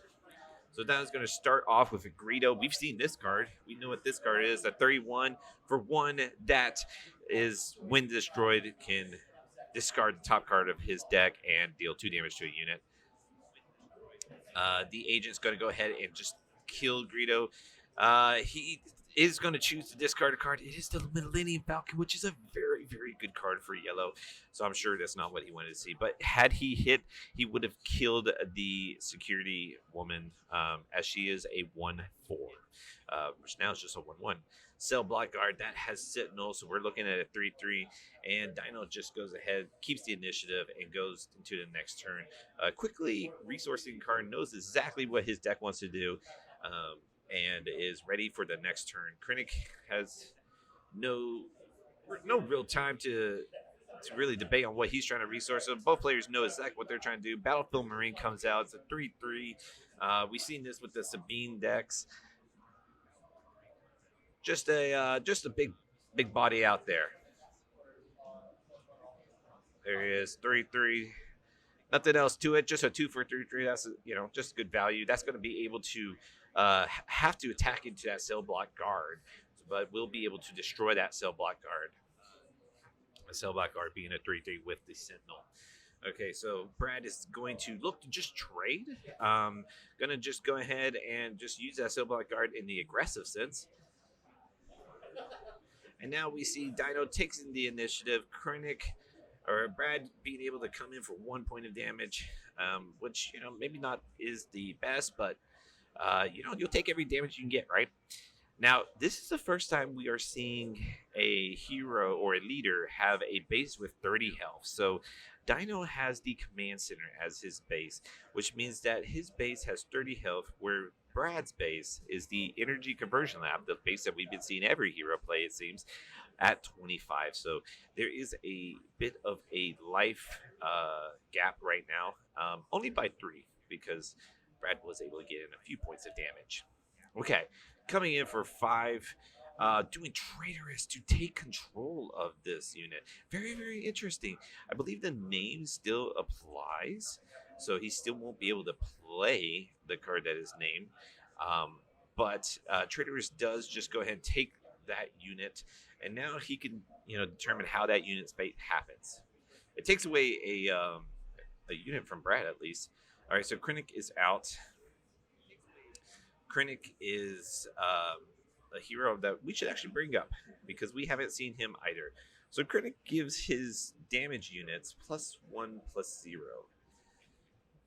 So I'm going to go ahead and bring him here. And then he has Restore 2 in his unit form. So Dino is going to go ahead and swing into Krennic, just looking to get rid of that security agent for sure.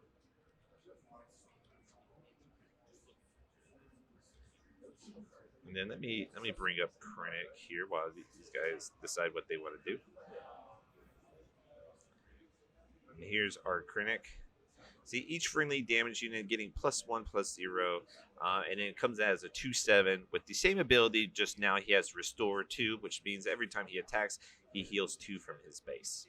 Currently has no damage on his base, so currently that isn't totally in effect, but is coming in as a 3/7 now because there's damage on him. Okay, so we haven't really seen Han be used quite yet, but until now. So Dino is using Han's ability to put a card from his hand as a resource, putting him up to 7 resources. Krennic's going to go ahead and attack for 3. And now we're going to see why 7 resources needed. U-Wing reinforcements. That is a very good tempo shift. Being able to look at the top 10 cards and then bring out units equal to converted cost of 7.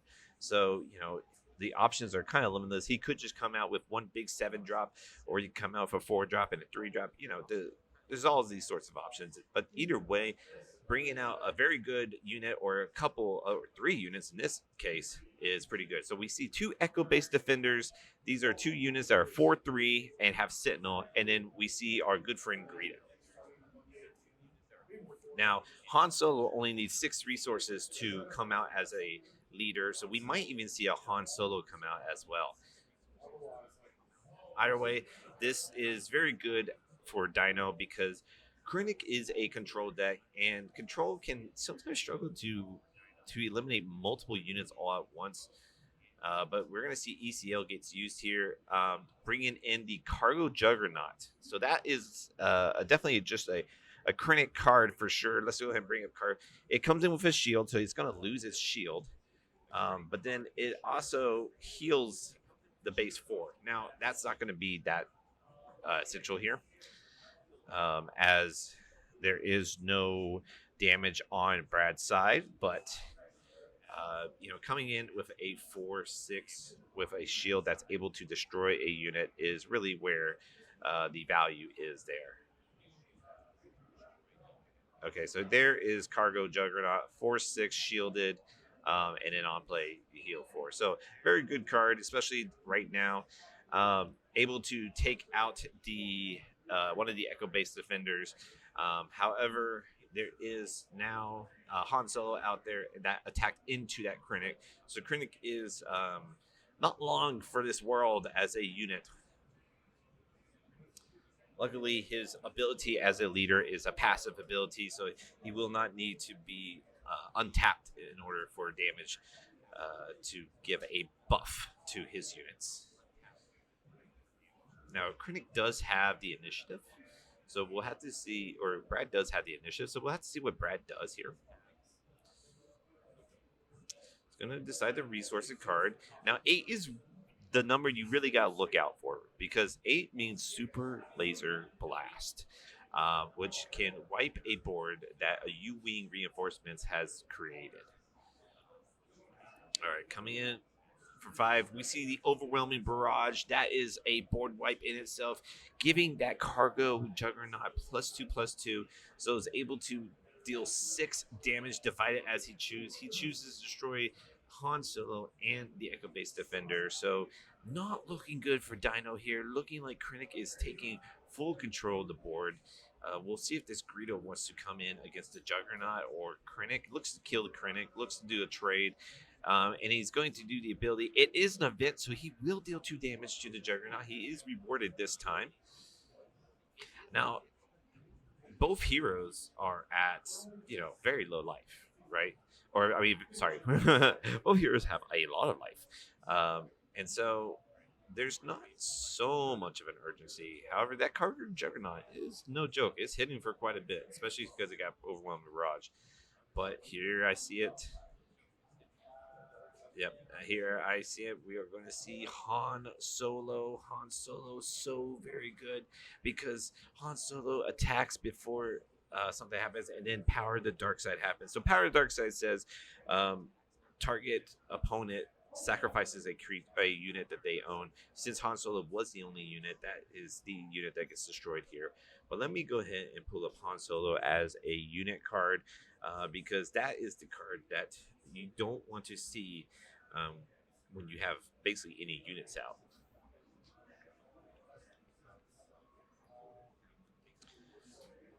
All right, so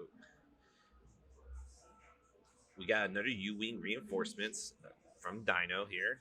That's going to help restock that board, help get the presence, especially now that there is absolutely no units on the side of Brad. This is Dino's time to repopulate the board and get damage in.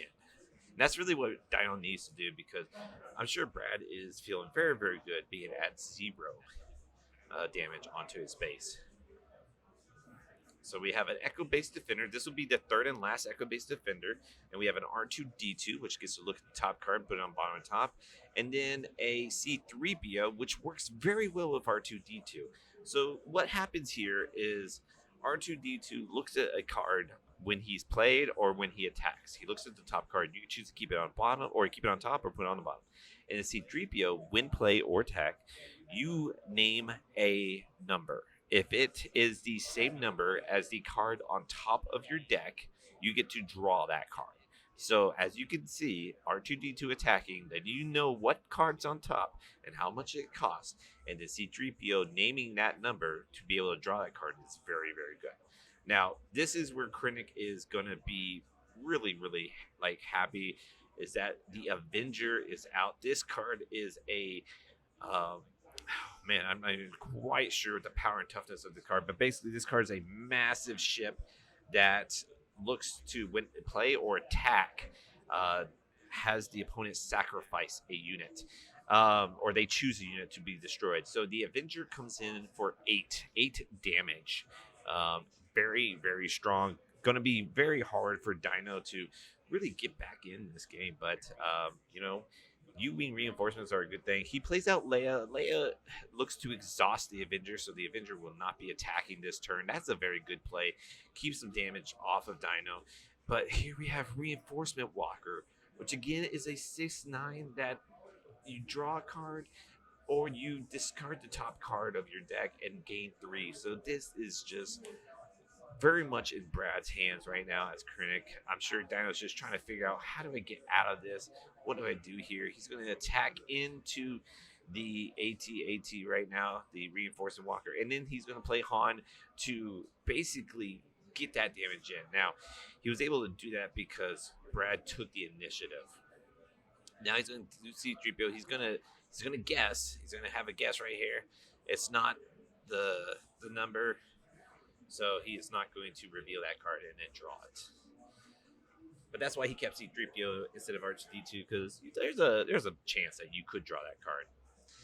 So we do see a Han Solo. That is a good card. He does have a C-3PO, which is a card that you can sacrifice to the Avenger. So it's really not in the worst spot for Dino right now.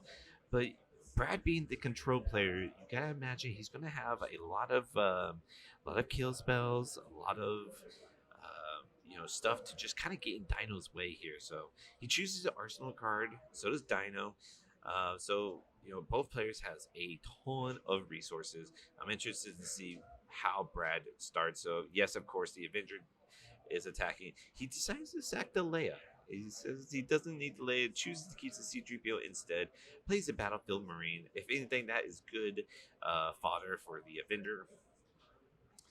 All right, Krennic tapping looks like 6. Yep, 6 or 5 would be 5. It is vanquishing the Han Solo. Vanquish just flat out destroys a non-leader unit, and then Dino plays Obi-Wan Kenobi. Now, Obi-Wan Kenobi is a 4/6 with Sentinel.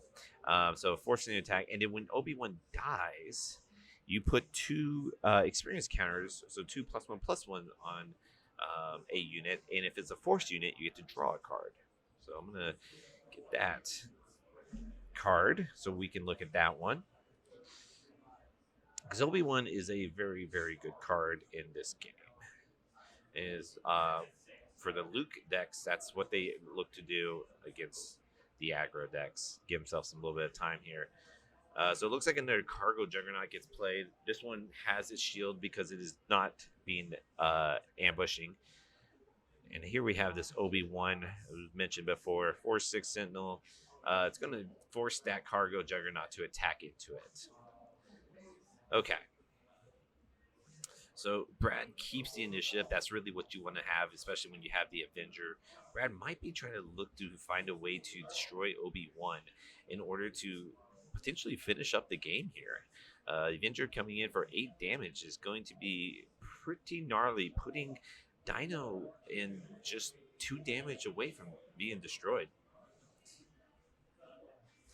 And that's what's happening. C-3PO takes it this time. Takes the loss. And that Obi-Wan is keeping Brad alive. And Brad does Spark of Rebellion, looking at his hand, taking the Vader, discarding the Vader. Hey, that is a 2 for a 7. That seems pretty good. Castorium Star Viper coming out. Just owning the space, and then Dino says, yeah, no, that's it, I can't do much. So that is the game one. Kind of a one-sided game, but you know what, Han Solo's a very, very much a high rolling deck. So sometimes if it doesn't high roll high enough, then it just doesn't get there for you. So I think once we got to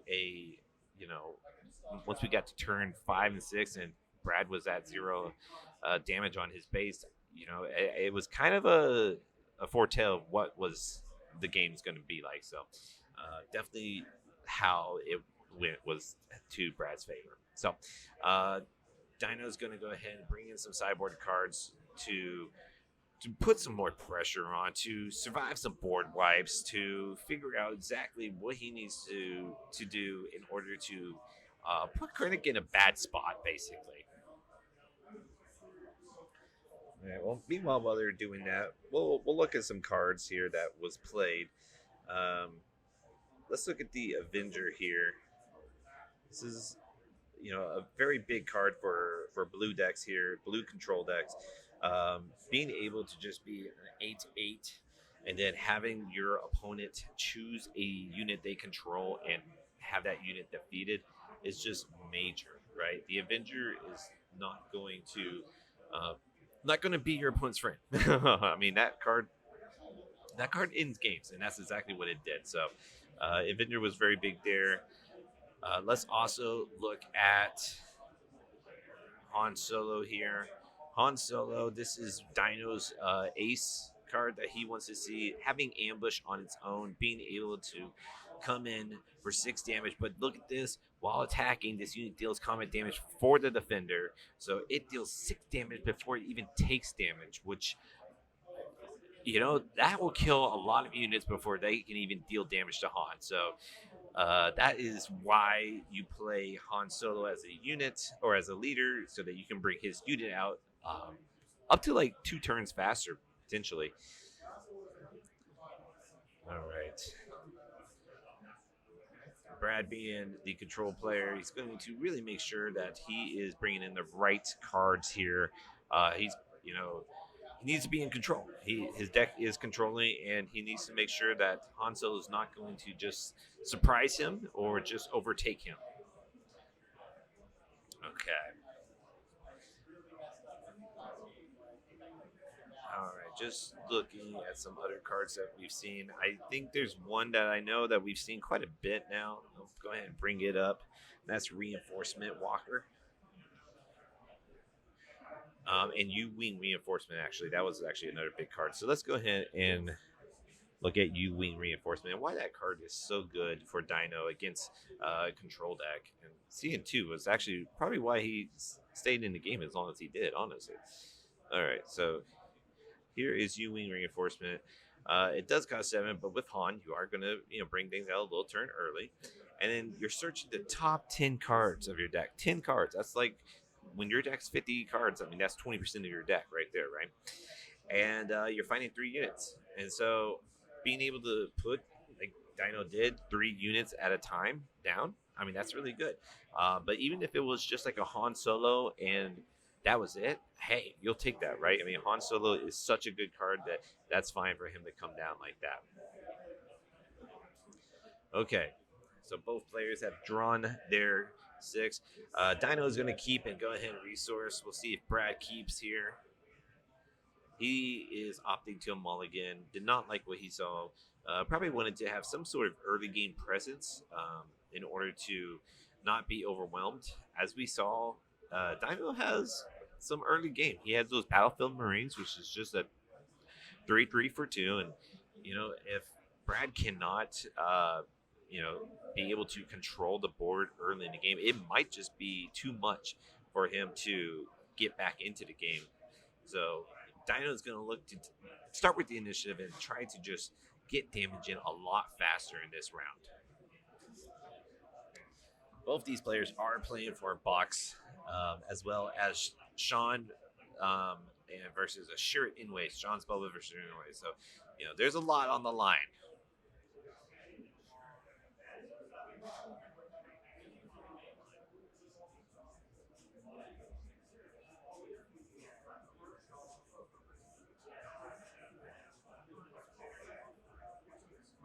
All right. So, Brad, easy to decide which one resource to put down, but now looking for the second one, maybe a little bit harder. I appreciate the thanks. I am trying my best to give good commentary. All right, here again, a Spark Rebellion. That's a great start because you get to kind of determine where the game's going to go. So we see a Vanquish, a Rook, a Cargo Juggernaut, and an Avenger. Such a heavy hand. I mean, all those cards cost 5, 6. Well, no, I think the 2 of those cards cost 5, and the other one costs 8. That's Brad's not going to be doing anything anytime soon, so this isn't looking very good for Brad right now. But right now, at the same time, Dino doesn't have any units out, so maybe Brad's okay. Maybe Brad doesn't have to worry too much here. Right, we see a Mon Mothma in Dino's hand. We could see Mon Mothma come out. She also searches for units. Dino looks to search for a lot of units during his deck, and here is Mon Mothma. So he gets to search the top 5 units for a Rebel card and be able to put that into hand. It looks like it's just C-3PO. Han Solo is, I don't believe he is a Rebel. I believe he is just a smuggler. Let's make sure of that. I'm going to go ahead and bring up Han Solo now. Yeah, he's Underworld. So, yeah, not a Rebel. So he could not choose the Han there, unfortunate for him. But he did get to play a Greed About, so he does have 3 creatures out. And yeah, Brad did not have any sort of kill spell, any sort of Sentinel, any sort of unit to basically put some pressure on to Dino. Now, Custodian Star Viper has Restore 2, which is very, very good. However, you have to have the initiative. So Brad makes sure that he's going to maintain the initiative. He just goes ahead and takes it. He probably didn't have much to do anyhow. And now he's looking at potentially taking 4 damage here. I believe Mon Mothma hits for 1. Greedo's going to hit for 3. But we'll see what other card gets played. Brad is just hoping that, maybe it's a whiff, maybe it's a discard spell. That's not the worst thing here. But yeah, Dino's going to go ahead and what is this? Is that Waylay? That is a Waylay card of the day. Very, very good, especially because Brad took a turn to play it.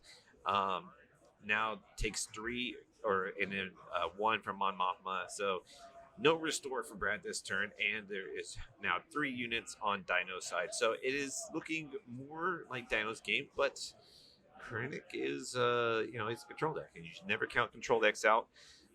Whenever it looks like the control deck is losing, they can easily come around and win it. So Brad does need to draw good early removal or early board presence, though, in order to get to that late game that he needs to be in to take control.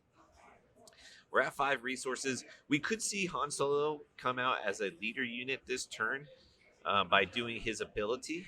But, yeah, we'll have to see if Dino decides to do that. Krennic is going to come out. Krennic is out with 5. That's going to be a board presence to, hopefully soak in some damage. Okay, so we do see Dino. He is going to use Han's ability to put 6 out, to have 6 resources. Now he could bring out the leader, Han Solo, and then attack and then put a card from the top of his deck down into this resource zone. He would then have 7 resources, and then he could play out a Han Solo unit and have that ambush unit come around. So this could be a very big turn for Dino. Krennic or Brad here is going to have to make the most out of this Krennic. I think probably attacking the Greedo to mitigate a little bit of damage is probably the move here. But let's see what happens. That's exactly what's going to go. Attacks the Greedo, but you know what's even more important? He gets to restore 2, and that's really what he really likes here. And then I can't tell if that's a Reese.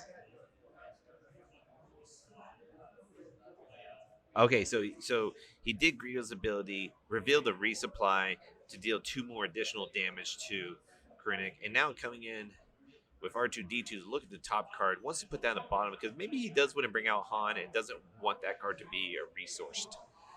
Dino still has all cards available, as so does Brad. Brad's going to go ahead, bring in a Gideon Hask. So Gideon Hask comes in and has it where whenever one of Dino's units is destroyed, he gets to put a +1/+1 experience counter on one of his own units. So he can either put it on Krennic or you can put it on Gideon Hask. Either way, it's pretty strong. Gideon is a 5/5, so he's going to now become a 6/5 basically because he does have 1 damage associated with him. Dino's going to go ahead and bring out Han, attack, and kill Krennic, as well as use Han's ability to put a card resource in. Now, that Han Solo that's in his hand, it feels like that has to be in his hand, is going to ambush. Is it? Yep, it's a U-Wing reinforcement. Oh, he already has some very solid hits. Mace Windu is really cool. A Leia. We also saw Millennium Falcon. We didn't see that last game. That card can be an anti-control card, as it's so hard for control to deal with. But instead, we're seeing a Luke Skywalker, which, because a unit was destroyed this turn, comes in and deals -6/-6 to another unit, which is obviously enough to kill Gideon Has. Also, by the way, if that wasn't strong enough, Luke Skywalker is a 6/7 that has Restore 3. So it is a little intense out here on Brad's side. I'm thinking Super Laser Blast is the card that you're looking for to get out of this situation. Just needing a board wipe, basically. So Dino loses 2 resources, as is the That's as is the ruling from Hanzo's ability. You do lose those resources that you cheated in at the beginning of the turn. The Consortium Star Viper comes back out. Brad does have the initiative, so it can have restore, and then we do see attack from Han Solo, and this will bring in another Consortium Star Viper.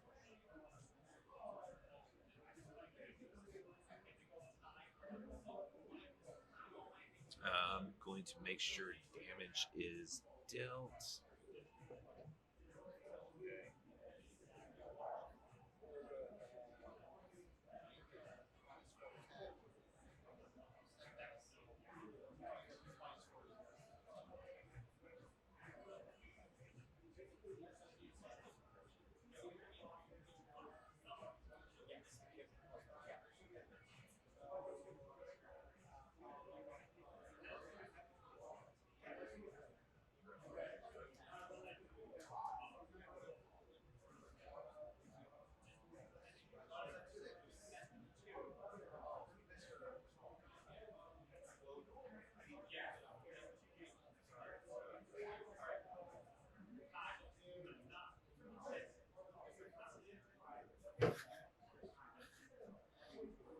Okay, we have the life totals. There was a restore that was missed, but we do have the life totals where they should be. Okay, so now we are into the next turn, and Dino's just kind of looking at his hand or looking at his resource and deciding which one he wants to put away. And the reason why he's doing that is because there is a card that we might be seeing called Lando, which allows him to put two resources from his resource zone into his hand. Okay, but we have that all situated. The life totals are correct. Now, Brad's in a pretty decent spot here because he does have some Star Vipers that does have Restore too. And now he brings out Vader. This has Ambush as well. So this can destroy a Han Solo. But as we see, Dino played the other Han Solo now too. So Dino has some very, very big creatures out. So Darth Vader here. Let's go ahead and pull up that card again. Very, very strong card because it does allow for allows Brad to look at the top 10 cards and put any amount of villainy units with combined cost 3 or less into for free. So he found a cell block guard that is going to have the Sentinel ability, and then the life is my phone's dead. Okay. Well, it is a very old phone. We'll try to keep track of the life here. Um,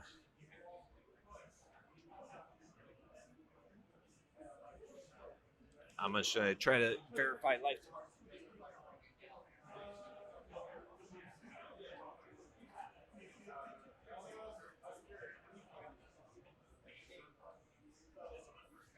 All right. Very old phone. I was kind of surprised that last night it did. Literally doesn't even take calls anymore. Okay, we'll get that charged up.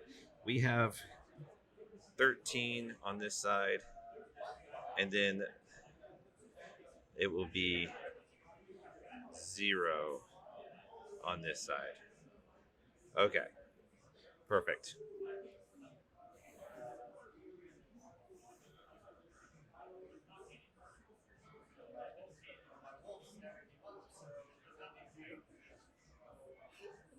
Okay, so U Wing reinforcement brings out a Echo based defender and a home one. Home one is a 2/6 with Sentinel that allows you to have the option to bounce one of your own units back into your hand. If you do, you get to draw a card. So this has the Consortium Star Vipers attack the Sentinel guy instead, but they still do restore too, so that will heal up a little bit there. Krennic. And then killing the ship and healing even more health. All right. I'm going to try my best to keep current with the health. Now, I think Everyone's going so fast. But I mean, they know what they're doing. They're playing like they know what they're doing. So I believe it looks like Han may have attacked Vader, and Luke attacked the cell block guard. I believe the life is 09 right now because we do not see Vader and the cell block guard is gone. So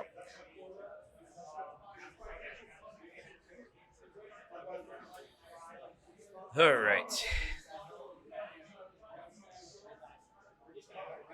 So Brad's probably still looking for that super laser blast because two Casorium Star Vipers is nice. That will restore some life, but you really do just want to kind of clear the board, control the board, clear it up, and not have to ever worry about the board ever again.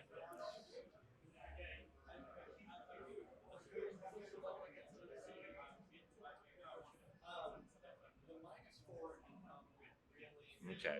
Brad's definitely thinking exactly what he wants to do.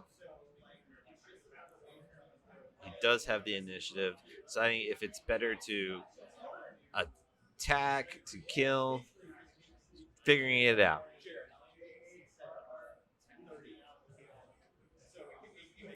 All right, super laser blast. There it is, destroying all the units. That's exactly what Brad wanted. I mean, like that's really where you're at now. Can Dino replenish the board? Can he play enough to bring stuff back? Starts out with an R2D2, looks at top card. Probably not going to be enough quite yet, but we'll see what else is coming around. And paying two more resources. Because Brad basically just has to take initiative here. He doesn't have any more resources spare. Playing out Leia, and then just calling it there. Good. So that's really what Brad wants to see. Brad only being at 9 damage, and only seeing 3 on the board with 8 resources. I think this might be a little too late for Dino here again. It is a hard matchup for Solo, but again, Solo is just such a high rolling deck that sometimes it can just win its bad matchup. But there's the Avenger, the card that just has your opponent chooses a card to be defeated. Dino chooses the Leia, keeping the R2D2, wanting to see more, and it vanquishes. And he has to pay a little extra, right? Because it is a blue card, it is a vigilance card. But when you have all those resources, you can afford a vanquish, and that is a well-timed vanquish because that's a card you don't want to see. The Avenger is just way too strong. R2D2 able to get in 1 damage. Let me change that up. Every damage counts, even if it's just 1. Alrighty. All right. Well, can R2D2 do it? Can he destroy the Empire on his own? Who knows? We'll see. We'll see. But usually, the longer the game goes, the more in control it is. So, just playing the Rook, not ambushing it with ECL. Yeah, this is a locals Vegas tournament. This is the May the 4th tournament. And the winner of this game right here gets a box of sealed Sparkle Rebellion. So, like $200 value, maybe even over $200, depending on where you get it from. So there's some stakes on the line here, that's for sure. Han Solo coming in. That is such a good card to disrupt Krennic with. That is for sure. That is going to be very, very hard uh, for Brad to like establish a board presence. But he does have a Gideon. He does have a Gideon. So he did play out some units here just to, get some damage through, right? Because Dino's at 0, right? Dino is at 0.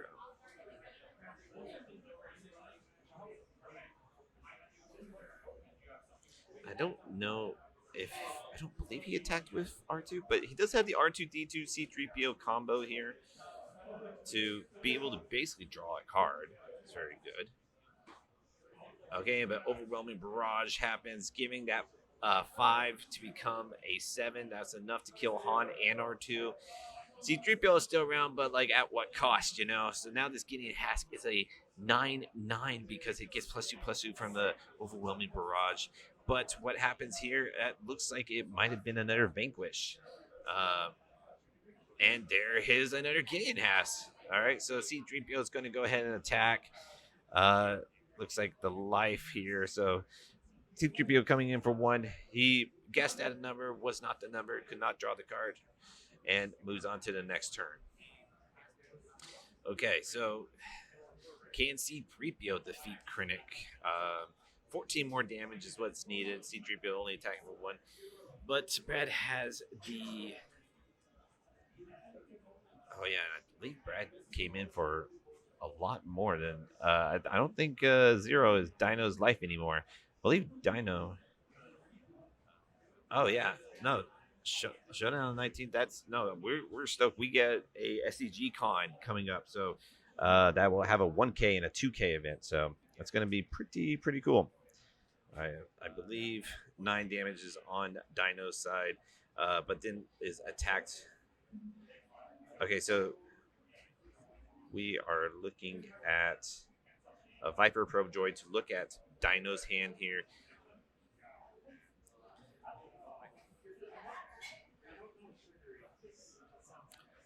And then Dino's going to play out a Leia. I believe Leia is a unique unit. So I believe one of them should be destroyed here. Reinforcement Walker coming in. Just going to make sure the board state is the way it should be. And then we have an Obi-Wan. So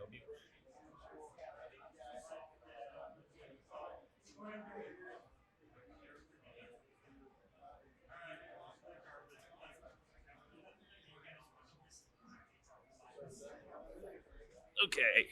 Corrected the board state there.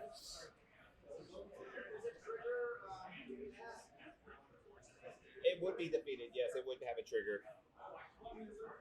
I believe that trigger would have been missed, though.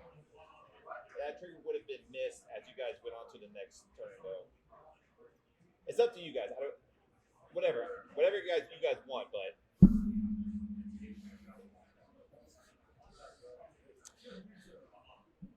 there's no official rulings right now. I mean, I personally like the game to be played to its natural state, but part of the game is also resolving your triggers and knowing exactly how the board state is. So where I'm kind of cool with him having a experience counter, maybe not everyone is. All right, so going back to the game, Reinforcement Walker coming in against Obi-Wan because Obi-Wan does have Signal forcing it, and now Obi-Wan does get the +2 experience counters to Leia,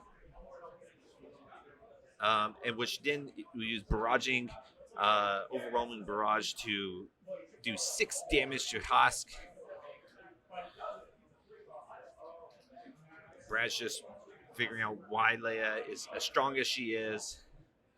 So getting the +4, and now 6 damage to Hask, destroying Hask. And now she is a 6/6. All right. Power Dark Side, that being his only unit, has to be sacrificed. And it's looking, okay. Well, there's our Millennium Falcon, and that might help get Han or help get Dino a little closer to threatening some lethal. But there it is, taken down, and now it is Brad's game, 100%. He's gonna go ahead and deal some damage here, dealing 3 damage, and then plays out a Crucifornium Star Viper as well. So it's a Dino needs to draw maybe like a U-Wing reinforcements here that would help get it back in the game. Maybe a Luke, just something to really put damage in. He has a Mace Windu in hand, and Mace Windu can come in ready and ambush, and then be ready again to attack yet again. And that's what he's going to do. He's going to ambush in to destroy the Viper Probe Droid, and now he is ready. So he can come in and attack the Reinforcement Walker if need be.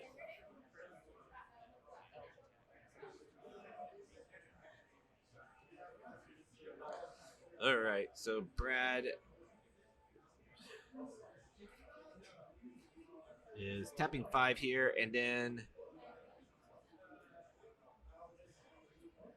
doing the overwhelming barrage. We see this card all the time. This card is so good. Gives it to his Consortium Star Viper, it looked like. Either way, it was enough to take care of the Mace Windu. And now Dino's just playing what he can, basically. Getting the Greedo out there.